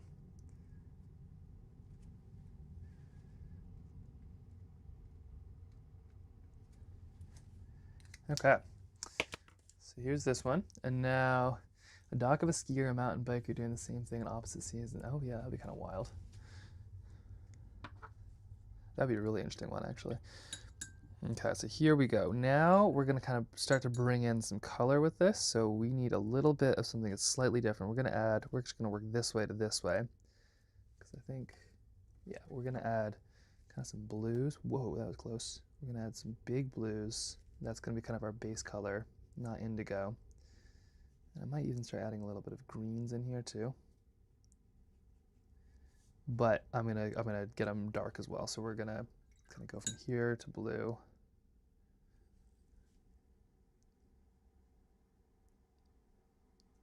And once again, kind of keeping these trees dark. They are technically like the foreground, almost like they're the subjects. Whatever is your darkest, most contrasty thing is where your eye is going to be pulled to first. So these trees have to be decent. There we go. Lovely. Okay, and then we'll kind of go blue into indigo over here. A little bit right there. These big sketches are fun. They're kind of hard though because you don't get to see the full picture until you see the full picture. And so whereas the little ones, you know, it's a fox and you're done with the fox in the time that it would take you to make one of these. So I'm really excited to see how all these look together.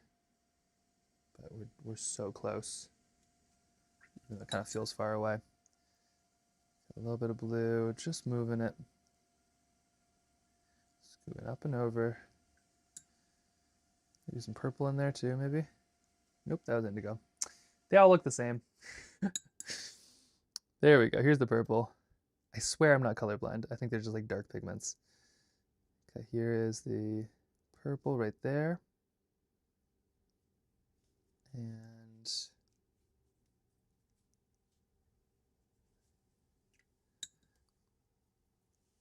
I'm going to touch that off with a little bit of blue.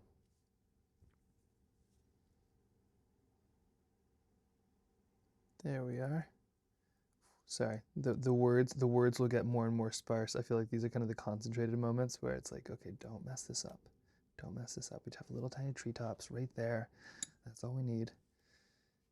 Just a few more. A couple more here, a couple more there. Just gonna add almost like just a spine of indigo, and then we'll add some blue just to fill that out here in 1 second. But first, there we go. Just a little bit here, a little bit there. Okay. It's happening. Learned about the story of Stone Soup before I went to kindergarten, watching Captain Kangaroo. Oh. Okay. Captain Kangaroo is one of those things where it's like the echo of something. I never saw Captain Kangaroo. That was before my time. But Captain Kangaroo has deeply influenced my parents, and or at least my dad, and therefore me. So it's like one of those things where it's like I've never seen this, but like it matters, or memes or something. Like I won't even know an original meme or a movie, but I'll know the references of the movie without the thing. It's so funny. But that's cool. Okay, so it's okay. So I'm not wild with Captain or with a stone soup. It's it is a thing. People know it. Okay, that's a really fun one. Check this out. These are gonna look so fun together.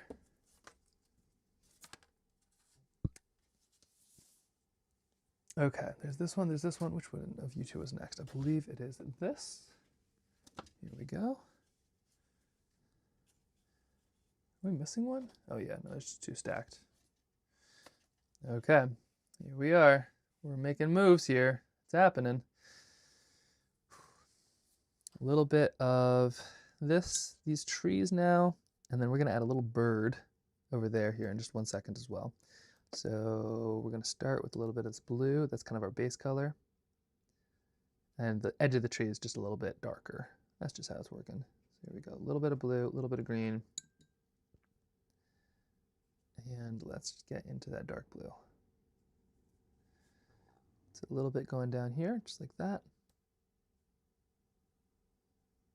And then going right up to the top, over, around, down, just like that. There we go. Nice work.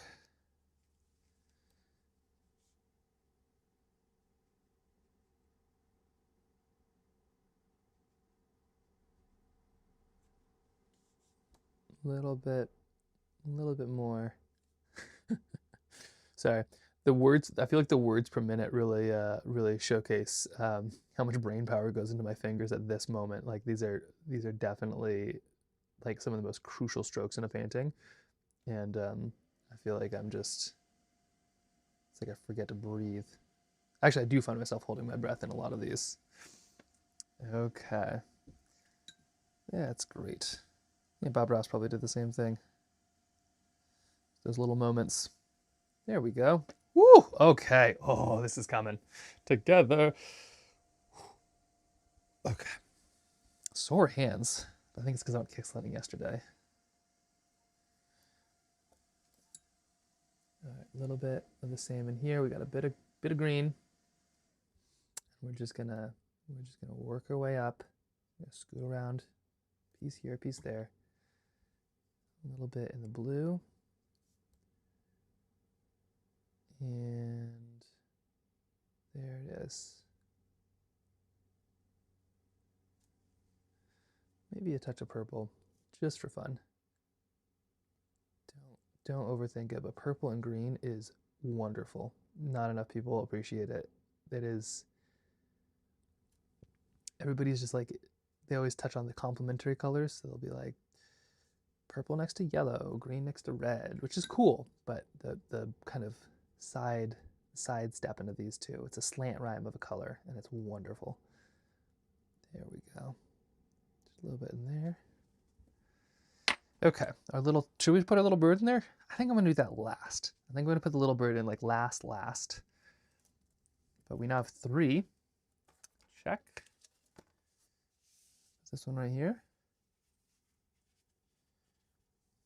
Okay. Do you watch any of the Bob Ross streams on Twitch? Occasionally. Yeah, Bob Ross is, oh, Barney, yeah, that's true, the original purple. Bob Ross streams are lovely. That man's voice. And I feel like I say it every time, but I never knew this. Bob Ross is from Alaska. He was like doing his military service up in Fairbanks, I think, which I think is just so fascinating. I feel like Alaskans should lead with that. Everybody's like, oh, Alaska, Sarah Palin, or like grizzly bears or something like that. And it's like, yeah, Bob Ross, Alaska. Did you mean the place where Bob Ross, spent some formative time of his life? Honestly, probably a pretty tough time of his life. And I think like after the military, he was like, I'm gonna go rescue baby animals and make like wonderful, happy paintings. So It might have been the pressure that made him into diamonds, but we have a claim to Bob Ross, and I can't believe Alaskans don't flex that all the time, constantly. Oh, you're from Alaska? Yeah. Yeah, I mean, you know, like Bob Ross. Okay, a little bit here, just scooting over. Here we go. Get some purple in there. You're looking at the same mountain he did. Super cool to think about, right? Yeah. Well, I think he was Fairbanks, so he would have been a slightly different mountain range, but this is an amalgamation of a bunch of different mountains in my memory, so this could be very similar Bob Ross mountains here, which, what did I just do? Hold on. Not a happy little tree. There we go. I'm all about happy little mistakes, but sometimes you got to erase those little mistakes. There we go. That's the difference between us. There's that. Oh wait, why did I just move that over? That's all right. Okay, we got this one to add. And then we'll get a little bit lighter here. So we're gonna kind of go from, put some blue in here, put a little bit of green in here. Let's see, move that up so you can actually see. A little bit of green, a little bit of blue, and then I think we're gonna kind of shift hard into purple because this next one is mostly purple trees. A little bit here, a little bit there. And I'm thinking I'm going to try to add a little element in each of these to kind of make it fun. Like the Aurora, whoever gets the Aurora, they got the Aurora. That's, you know, they get to keep that one. But I think I want to add a fun little element within each of these just to kind of keep it really kind of fun and playful. So I might add a geese flock, or maybe I suppose I could add a paraglider. But yeah, I'll try to add like a little something within each of these just to kind of special them up in the sky. There we go. A piece here. And let's get that purple in now while everything's still wet. Right there, just like that. Use just some water to let everybody kind of find their own way. The colors will sort of sort themselves out. You just kind of put them in the right place, and they'll figure it out. There we go. A little bit of this here, a little bit of this there, and voila.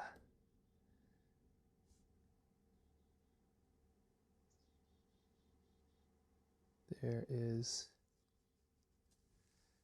yeah, there we go. A little too dark in the middle there. Just kind of work that through. There we go. Lovely. Add some nice dark blue. Let that and the purple just play. And here we go.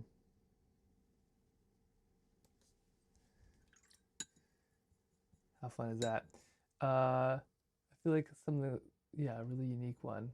Yeah, I want everybody to kind of have a little subject. And the thing is too, if you put a little thing in there, it gives a little focal point that gives the rest of the mountain some grandeur. So if you make your mountain so big that you can't see anything that's relatable, it makes them unseeably big. That's why the moon feels big when it's next to a mountain, which is kind of a fun fact. The moon is the exact same size, unless there's like some serious inversion or something. The moon is more or less the exact same size on the horizon as it is on a really, you know, like high up in the sky. It just looks huge when it's next to the horizon because you have something to compare it to. So in art, you can kind of do the same thing where you just got to give something that somebody can kind of compare something to, and all of a sudden it makes that painting, or that whatever it's called, that moon a little bit more relatable and therefore a little bit bigger. Okay, same thing down here. I think are these two? Let's see, we got number 5, number 6, yep. So we got our little things right here. Just kind of lining them up. I think this actually needs to be a bit more, when I see these connect, this needs to be a bit more there. So I'm just gonna touch more of a line. This is the beauty of doing all this kind of next to itself, is you can switch this up. So here we go. So this right here, we're gonna have this be the trees. So yeah, we'll kind of start that there. Here we go. So we're launching into these ones. A lot more blues into this tree now. So we'll kind of do blues, purples. We might add a touch of green. Kind of depends on how we feel and stuff. Maybe there's a touch of green right there. But mostly we're looking at blues and purples. A little bit over here. So easy. I know you've heard that many times, but thanks for sharing. I appreciate, yeah, I'm glad it looks easy. I mean, it's scary and kind of hard, but the thing is I've painted a lot of stuff like this before, and it's always easier to repeat something than it is to make it. And the thing is we could all do this the first time, and it might just take a little while. So if you're ever interested, I just jump on a tutorial, jump on a live, just do whatever it takes to do one, and then all of a sudden to repeat it is like easier and easier. And even when I sketch new things, I'm really just repeating them. Like if I've sketched a bird, like even if it's the first time I've ever seen a bird, like I know most of the bird. I've sketched things like it before. So that's why with watercolor, finding something that you find fun to sketch, that you're willing to kind of play and experiment with, because you might be, say, like whales you're really excited about. You might just be messing with like painting a whale, and you're making mistakes, but you still love it, or a bird. But then you're actually painting a mountain because the skills you learned in that whale are going to translate later on when and if you want to paint a mountain or something else like that. It all makes sense, sort of, but it's yeah, it all just starts with fun. It really does. Okay, a little bit of purple up here. Purple is now the new base. I kind of add these base kind of blobs of wetness just to kind of let the paint flow around them. That's what I'm doing here with that. So we'll add a bit of blue, maybe up to the top. Something like that. Just where the contrast is. And then maybe a bit of blue down here too.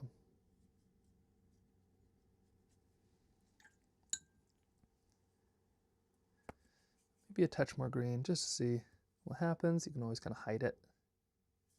That's totally fine. And then we're getting into the night here with this next one, so then it goes right back to the dark. Yeah, muscle memory. It really is. A little bit over here, a little bit over there.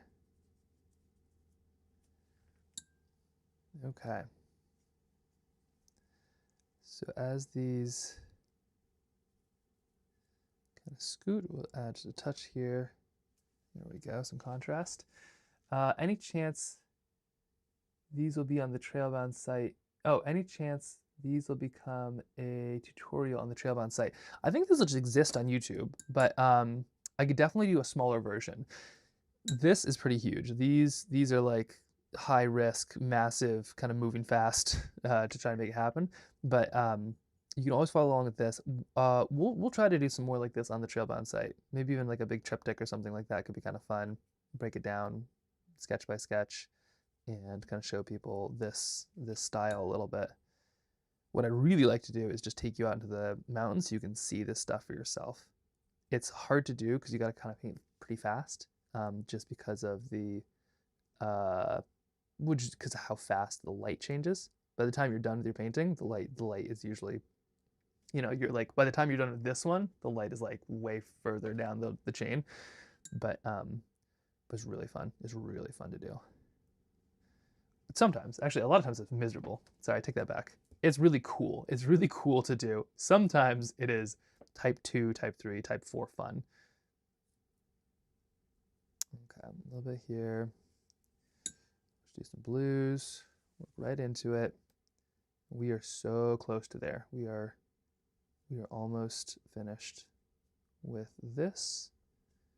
And now, okay, there's this one. Check. 2 more. And then we have a bird to draw, and I think that's basically it. Pretty crazy, right? A little bit here, a little bit there. Oh my gosh, these are gonna look so cool together. Look at this. Oh, when you kind of see, oh wow. Oh, I love this. I love this so much. Oh. This is so cool. Okay, drink water. Don't forget to drink water. Here we go. Isn't this fun? I am really, really, really, really liking these moody ones. Okay, a little bit here. Now here, we're just like the lightest thing we're looking at is purple. We're gonna do purple, blue, and indigo. So we're kind of just like that Goldilocks pattern is just getting darker and darker. So the lightest thing is pretty dark and the darkest thing is very dark. Okay, touching here, right there. Doing some blues, kind of working our way up to the top.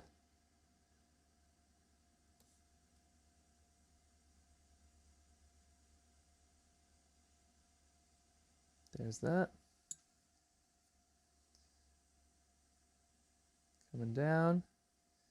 There we go. The funny thing is, like my first Twitch stream was making this right here. This is the first one I ever made.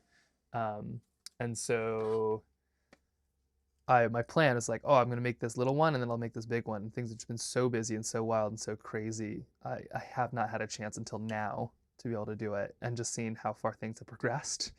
Like we got a fancy border on it. We're looking at some cool stuff, and we've, you know, been able to take stuff outside. Did a fundraiser raising $25,000 for the food bank. Like, it's so cool. It's so cool to see how fast things can move when the community's behind you. Yeah, it's neat. The fry reds are so cool. Yeah, isn't this sweet? Aren't those sweet? It's happening. It's happening. Which is so funny because like normally my go-to is like I don't want anybody to see this in case it goes wrong. So it's like a race, right? Like I'll be running or something, and I want nobody to be there because if it goes badly, I don't want anybody to see. But then if it goes well, you're like, oh shoot, I wish literally everybody in the world was right there to see it. And it's kind of the same with paintings, where it's like, okay, I at first I was like, boy, why am I doing this on a live? And now it's like, oh my gosh, I'm so glad you're all here to see that. This is so fun. Great to see. Yeah, these turned out well. Okay, so there's this one. Check. Here's the last one. Then we should have a bird. And then I'll bring the camera up real high so you can actually see all of this. But oh my gosh, look at this fun. Oop. Bend it into the right shape.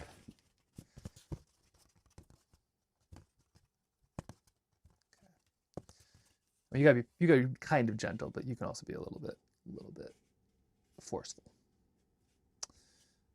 This paper likes it rough. Okay, here we go. Now these are almost purely indigo, and we're gonna add some stars right after this. Yeah, in fact, these are purely indigo, so we're just adding a little bit indigo right here, a little bit over to the top, over, around.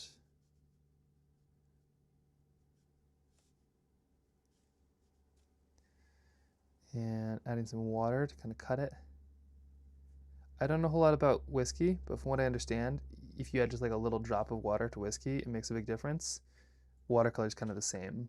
You can have a pretty concentrated paint, and then you just add like a little drop of water, and it will kind of change the whole texture of it, which, you know, in a nice way. Same in here. I'll just add a little bit of water in there. And then here comes this down. Right like that. We're kind of just almost making like basically you can just put a stick down if you want like this, and then just add branches off to the side, and that is your tree. There you go. That's how you make a black spruce, which is what Bob Ross would have seen a lot of. Happy little tree. Cold little tree, but nerveless little tree. So really a pretty brave little tree. Okay, right there. One right there. Oh yeah. Oh yeah. This is working. Should be doing chores, but to invest in the final product. Yeah, sorry about that. I am the same way right now. I think I'm supposed to be inside, but we're finishing it because it's happening. It's happening. And let's see, technically that's another tree that I put down here. So let's add the second one. One right there. Okay. Weird question, but let me know if anybody want prints of something like this. This is technically for POW, but they might be down for like a print series with a portion of the proceeds going to, the good work they do. I can always ask. We can also make more like this, but sometimes it turns out really well, and you kind of want to run with it. Okay, here we go. This is working. Dropped everything in my schedule. Let's do this. We have some stars. I don't want too many stars, but like this is where you put a lot of stars. So we're gonna have, I could put a moon. Do I? We could put a big old moon right there. I can use some white gouache. It would look interesting. I'm gonna start with a few stars over here, just to get a couple in there, just to have them, just a couple. Do we do a moon? I'm gonna need some feedback on this one.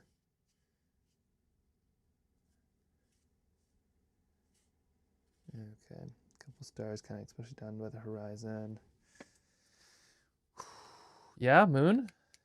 Do we have moon? I think we can do it. I think we can do it. Oh, but it's kind of scary. No, it's good. It's good. It's good. Let's do it. Hey, Charlemagne, you coming in? All right, we have a cat. Oh, look how fluffy he is. Sorry. And then we're gonna do the moon. Okay, all right. To your heater you go. Okay, so let's do the moon. How are we gonna do the moon? We need a little bit of white gouache. Gouache is like watercolor paper, but it has clay. This is mostly watercolor. This right here, titanium white. Actually, this might be actual watercolor too. Never mind. This is watercolor. Gouache is like watercolor, but it has clay in it, so it's a bit more opaque. We are going to use white titanium white, which is, I believe, is actual watercolor. Can't remember. If you're using like whatever it's called, if you're using toned papers, this allows you to do like watercolory things with it. Okay. Ready to do this? Yeah, gouache is awesome. It's time to warm up. It is. Yeah, he's a cold dude. Looking at birds all day. He's caught one bird before, and it was a bird that flew into a window and died like on top of him, and he felt very accomplished. We've since put stuff up on our windows so the birds don't fly into them, but his ratio of like attempts to success is unbelievably low, which I love because I don't want him to kill birds. But the other day I saw like a bird fly out of a, sorry, this is very important for you to say. Troutman, come here. I saw him like jump out of a bush like he got stung, and then a bird flew after him. And do you see this little, here, let me see your scar. Do you see a little bonk on his head? So he got pecked in the head by a bird. So I think he caught a bird, didn't know what to do with it, and got pecked in the head. Fortunately, it missed his eye, but yeah, he's no great hunter. Okay, I procrastinate because this is kind of scary. So the moon, I'm thinking, let's see, what could I put there as like a placeholder? I'm thinking the moon is going to be like right here, right in the center of all of this, and yeah, and then I'll put some stars kind of radiating out of it.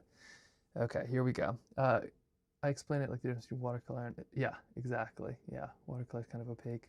Moon to justify shine on the mountains. It would. Okay, here we go. We're going to start small because you can always go bigger. So we're doing a full moon, obviously.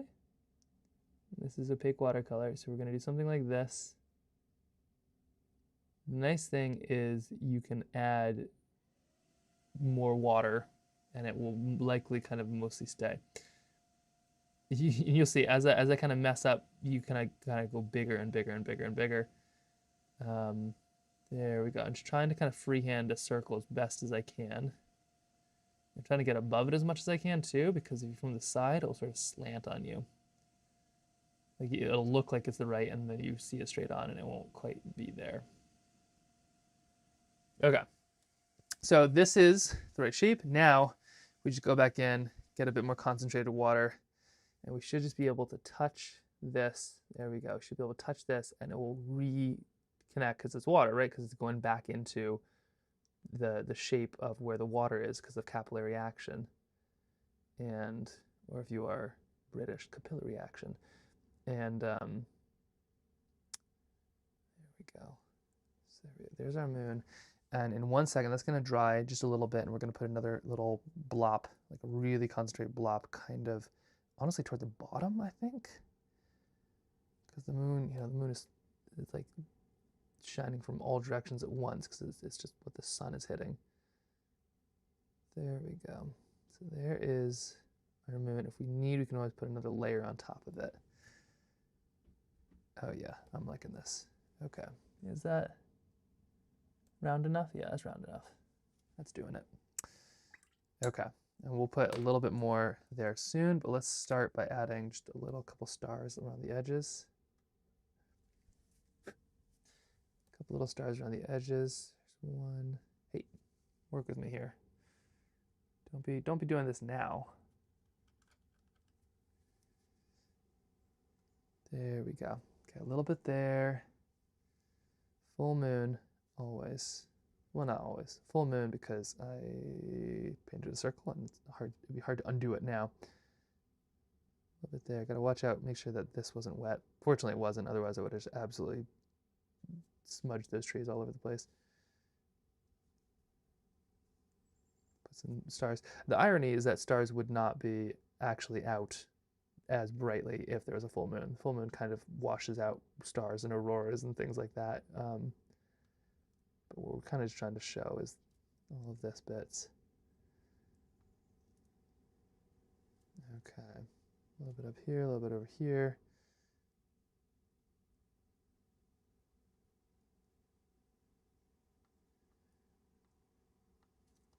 And then kind of cutting through these sky freckles. That's exactly what they are. Beautifully said. I would like to use that in the future if that's okay. Little sky freckles all over the place.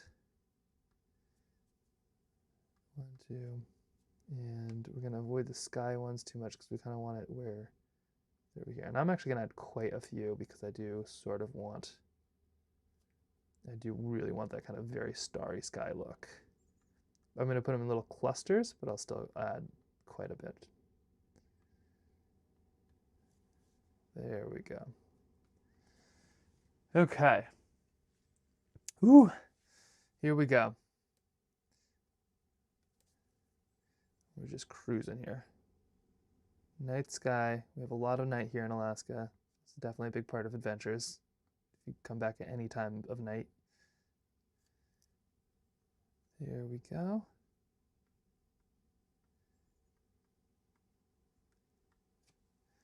And we're just gonna kind of get a little scattering. If I was super, super, super brave, I just take that titanium white and just basically smatter it. That's the way I like to do stars the most. Maybe I should I? I could do a little smattering. Very hard to come back from if you don't like where it went. But it's interesting looking. Okay. I might pass out from holding my breath. Yeah. Let's see. So we're just gonna touch more of this, just a touch more of this white, just to one edge of the moon.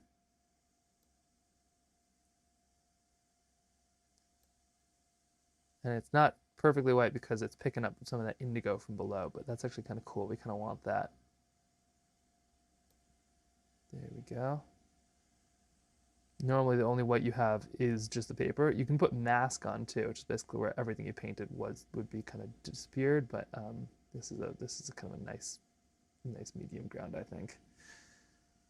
Okay, let me try something. You can do something where you kind of flick a brush. I'm gonna consider it. And make some really nice kind of fine little freckly star-like things. Let me go find a sheet of paper as like a test. Oh, I don't have any good ones. What can I test this on? I am looking for a, well, here, I'm just gonna try a little bit. We're gonna see how it goes. There you go. Okay, so these super light little, maybe you can see it. There we go. Just like little spray of kind of stars.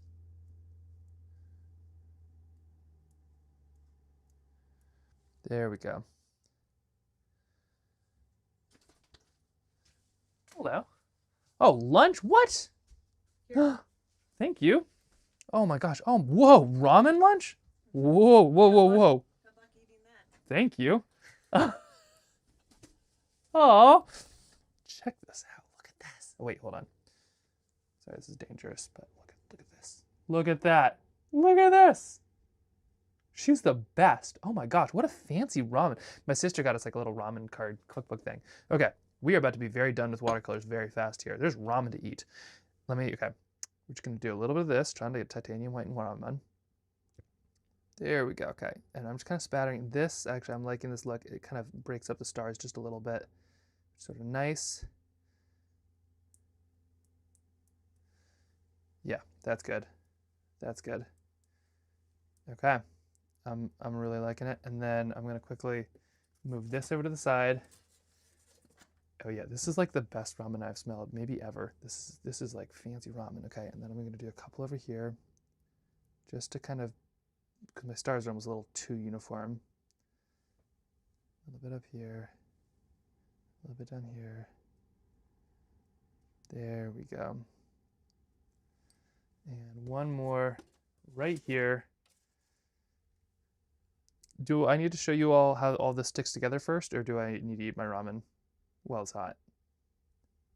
I could do both. I could do one.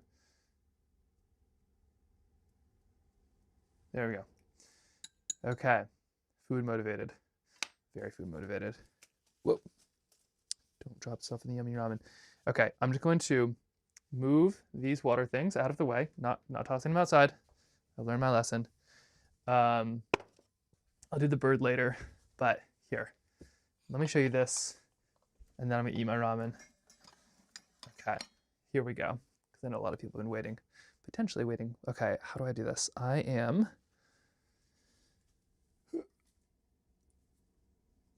eat it before it gets cold. Okay, here we go, ready? So, this, here's everything all together. So it ends with this, starts with this. That's 1, 2, where's number 3? 1, 2, 3, 4, where's number 5? 5, oh shoot, 5, 6, 7, okay. This one goes here. I don't have a camera that's tall enough. My ceilings are not gonna work with this. Anyway,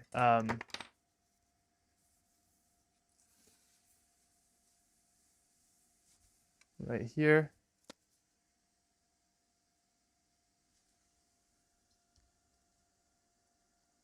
There we go. Ta-da! And then here's the close-up version, just a few of them. If you want to see, this is, oh here, let me just bring this one over. Then I'm gonna eat that yummy ramen. So this, you can see these little tiny stars kind of spattered on there just a little bit. Oh, that one turned out so fun. I am so excited about this. Now, okay, here's the deal. We'll go out and we'll actually see this stuff in person at some point, or at least in live. And you can kind of see how all of it turned out. But this has just been so fun. I am so excited with how all this turned out. 3 and 8 are my faves. Here, okay. I want to hear what the faves are. I'm gonna eat this ramen though while we do it. If you don't want ASMR live, mute now. It's 3 and 8. 1, 2. That's number 3, and that's 8. Yeah, 3 and 8 might be my faves too. Those are phenomenal. Although, like 1 and 2, those are not half bad. Like from a Northern Lights perspective. 7 and 8. Yeah, yeah. 7 I thought was a little too plain, but it's like it's got it. Oh my gosh, so good. Mmm. It was like toasted corn or something. Holy cow! What did she do? Wow. 2 and 7, the full mix. Yeah, isn't this fun? Gourmet. Pat, are you talking about the ramen or the paintings? Mm-mm-mm. Oh my gosh, so good. Well, today kind of just peaked like right now. Finish the paintings, eating the ramen. So good. Um, yeah, this is, I can't even describe, like, I can't really show you. I'm not going to put it above there because that is how you ruin an entire day's worth of paintings. But yeah, anyway, these are for Protector Winters. They do cool stuff, and this is to thank some people, thanking them. I'll look and see if we could do prints of something like this with some proceeds going to POW. They're really cool. Oh, we do need the bird. There will be a bird, yes. I don't know if there's going to be right now. There's going to be ramen right now. Oh my gosh. Okay, I'm going to finish this up and then maybe I can make that bird here. There's even a jammy egg. What on earth? Eve, you magician. Wow. I feel so spoiled right now. Oh yeah, holiday cards even? Yeah, yeah. That'd be cool. Sorry. I'm self-conscious eating on a camera here. The one with the red sky is amazing. Yeah. These would make fun cards. You could do like a whole set and you could all stick them together. And then they all get framed too. So like they'll have a big black frame around the individuals. Mm. Have you seen that one guy on Instagram, like the ramen guy who like makes ramen? He's like a Japanese truck driver or something. He makes ramen. Obscure things, never mind. All of a sudden, I feel really hungry. Sorry. Can you turn your face off while you eat? I could. But then I feel like I'm hiding, which feels even stranger.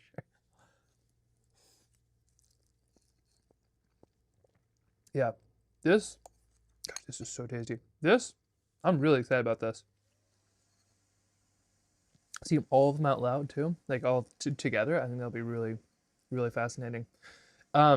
Postcard set? Yeah, that'd be super cool. So thoughts on like a field trip? Maybe Wednesday, maybe Friday.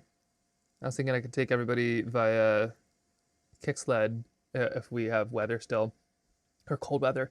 I could take everybody via kick sled and go bring a sketchbook and some cold weather painting supplies. Maybe go try to find some mousse and paint.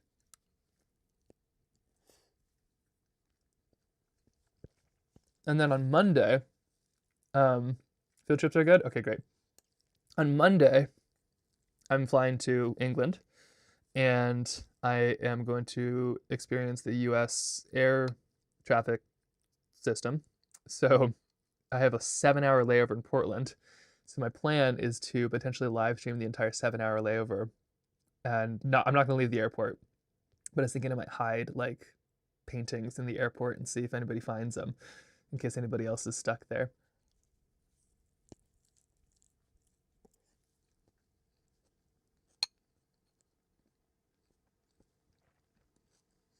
Thank you. Yeah, I'll take crossed fingers. Honestly, I didn't even know you painted indoors. I do. Yeah, no, sometimes it turns out it's a whole lot more comfortable. You can wear a t-shirt. You can have an amazing wife who brings you ramen. Um, you can make tea. Although the woodpeckers are trying to cut in, so the outdoors are trying to get in right now.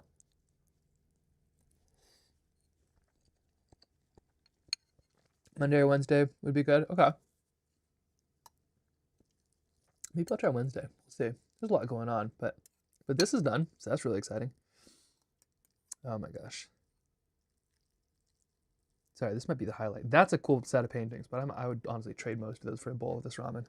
Fortunately, I don't have to, but because that would be a lot more painting.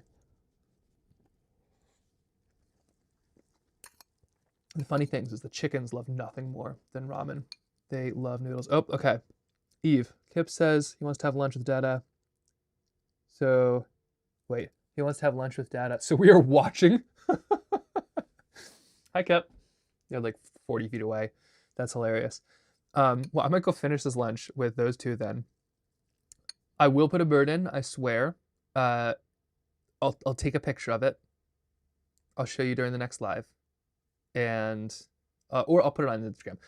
You know what? I'm gonna take pictures of the full thing. I'll put it on the Discord. If you're on the Discord, I'll put it on Instagram, and I will show it because I think I have to send these to the PAL folks here basically immediately. Anyway, this was super fun. Thanks everybody. I am so pleased with how these turned out, but also, excuse me. Oh my gosh, it's so good though. It's like the ramen burp. Oh. I'm so pleased with how these turned out, but also I can't wait to share more of this soon and maybe even go on a field trip Monday or Wednesday. I'm trying to do Monday, Wednesday, Friday, or Monday. I don't know. I'll figure out some. We'll have some like regular thing, and then we'll just create the Bob Ross / Mr. Rogers that we want to see and have a ton of fun. And let's see. Yeah, I'll post these up. We have a really fun Discord. If you want to join Team POW, you can do it right now. There's a good link. And also I'll post these on Instagram. But mostly, this is a hoot. Gosh, I'm so thrilled how it turned out. Next time, we'll teach you how to make ramen. Okay, where do I send people to on Twitch? Any suggestions? Taking all of them. We do a vase. We could do literally anywhere. I just don't remember how to do it. So, all right. See ya. I could also just end it, I suppose, couldn't I? Okay, maybe I'm just gonna go have lunch. I'm gonna do that. It's getting cold. Okay. See you, everybody.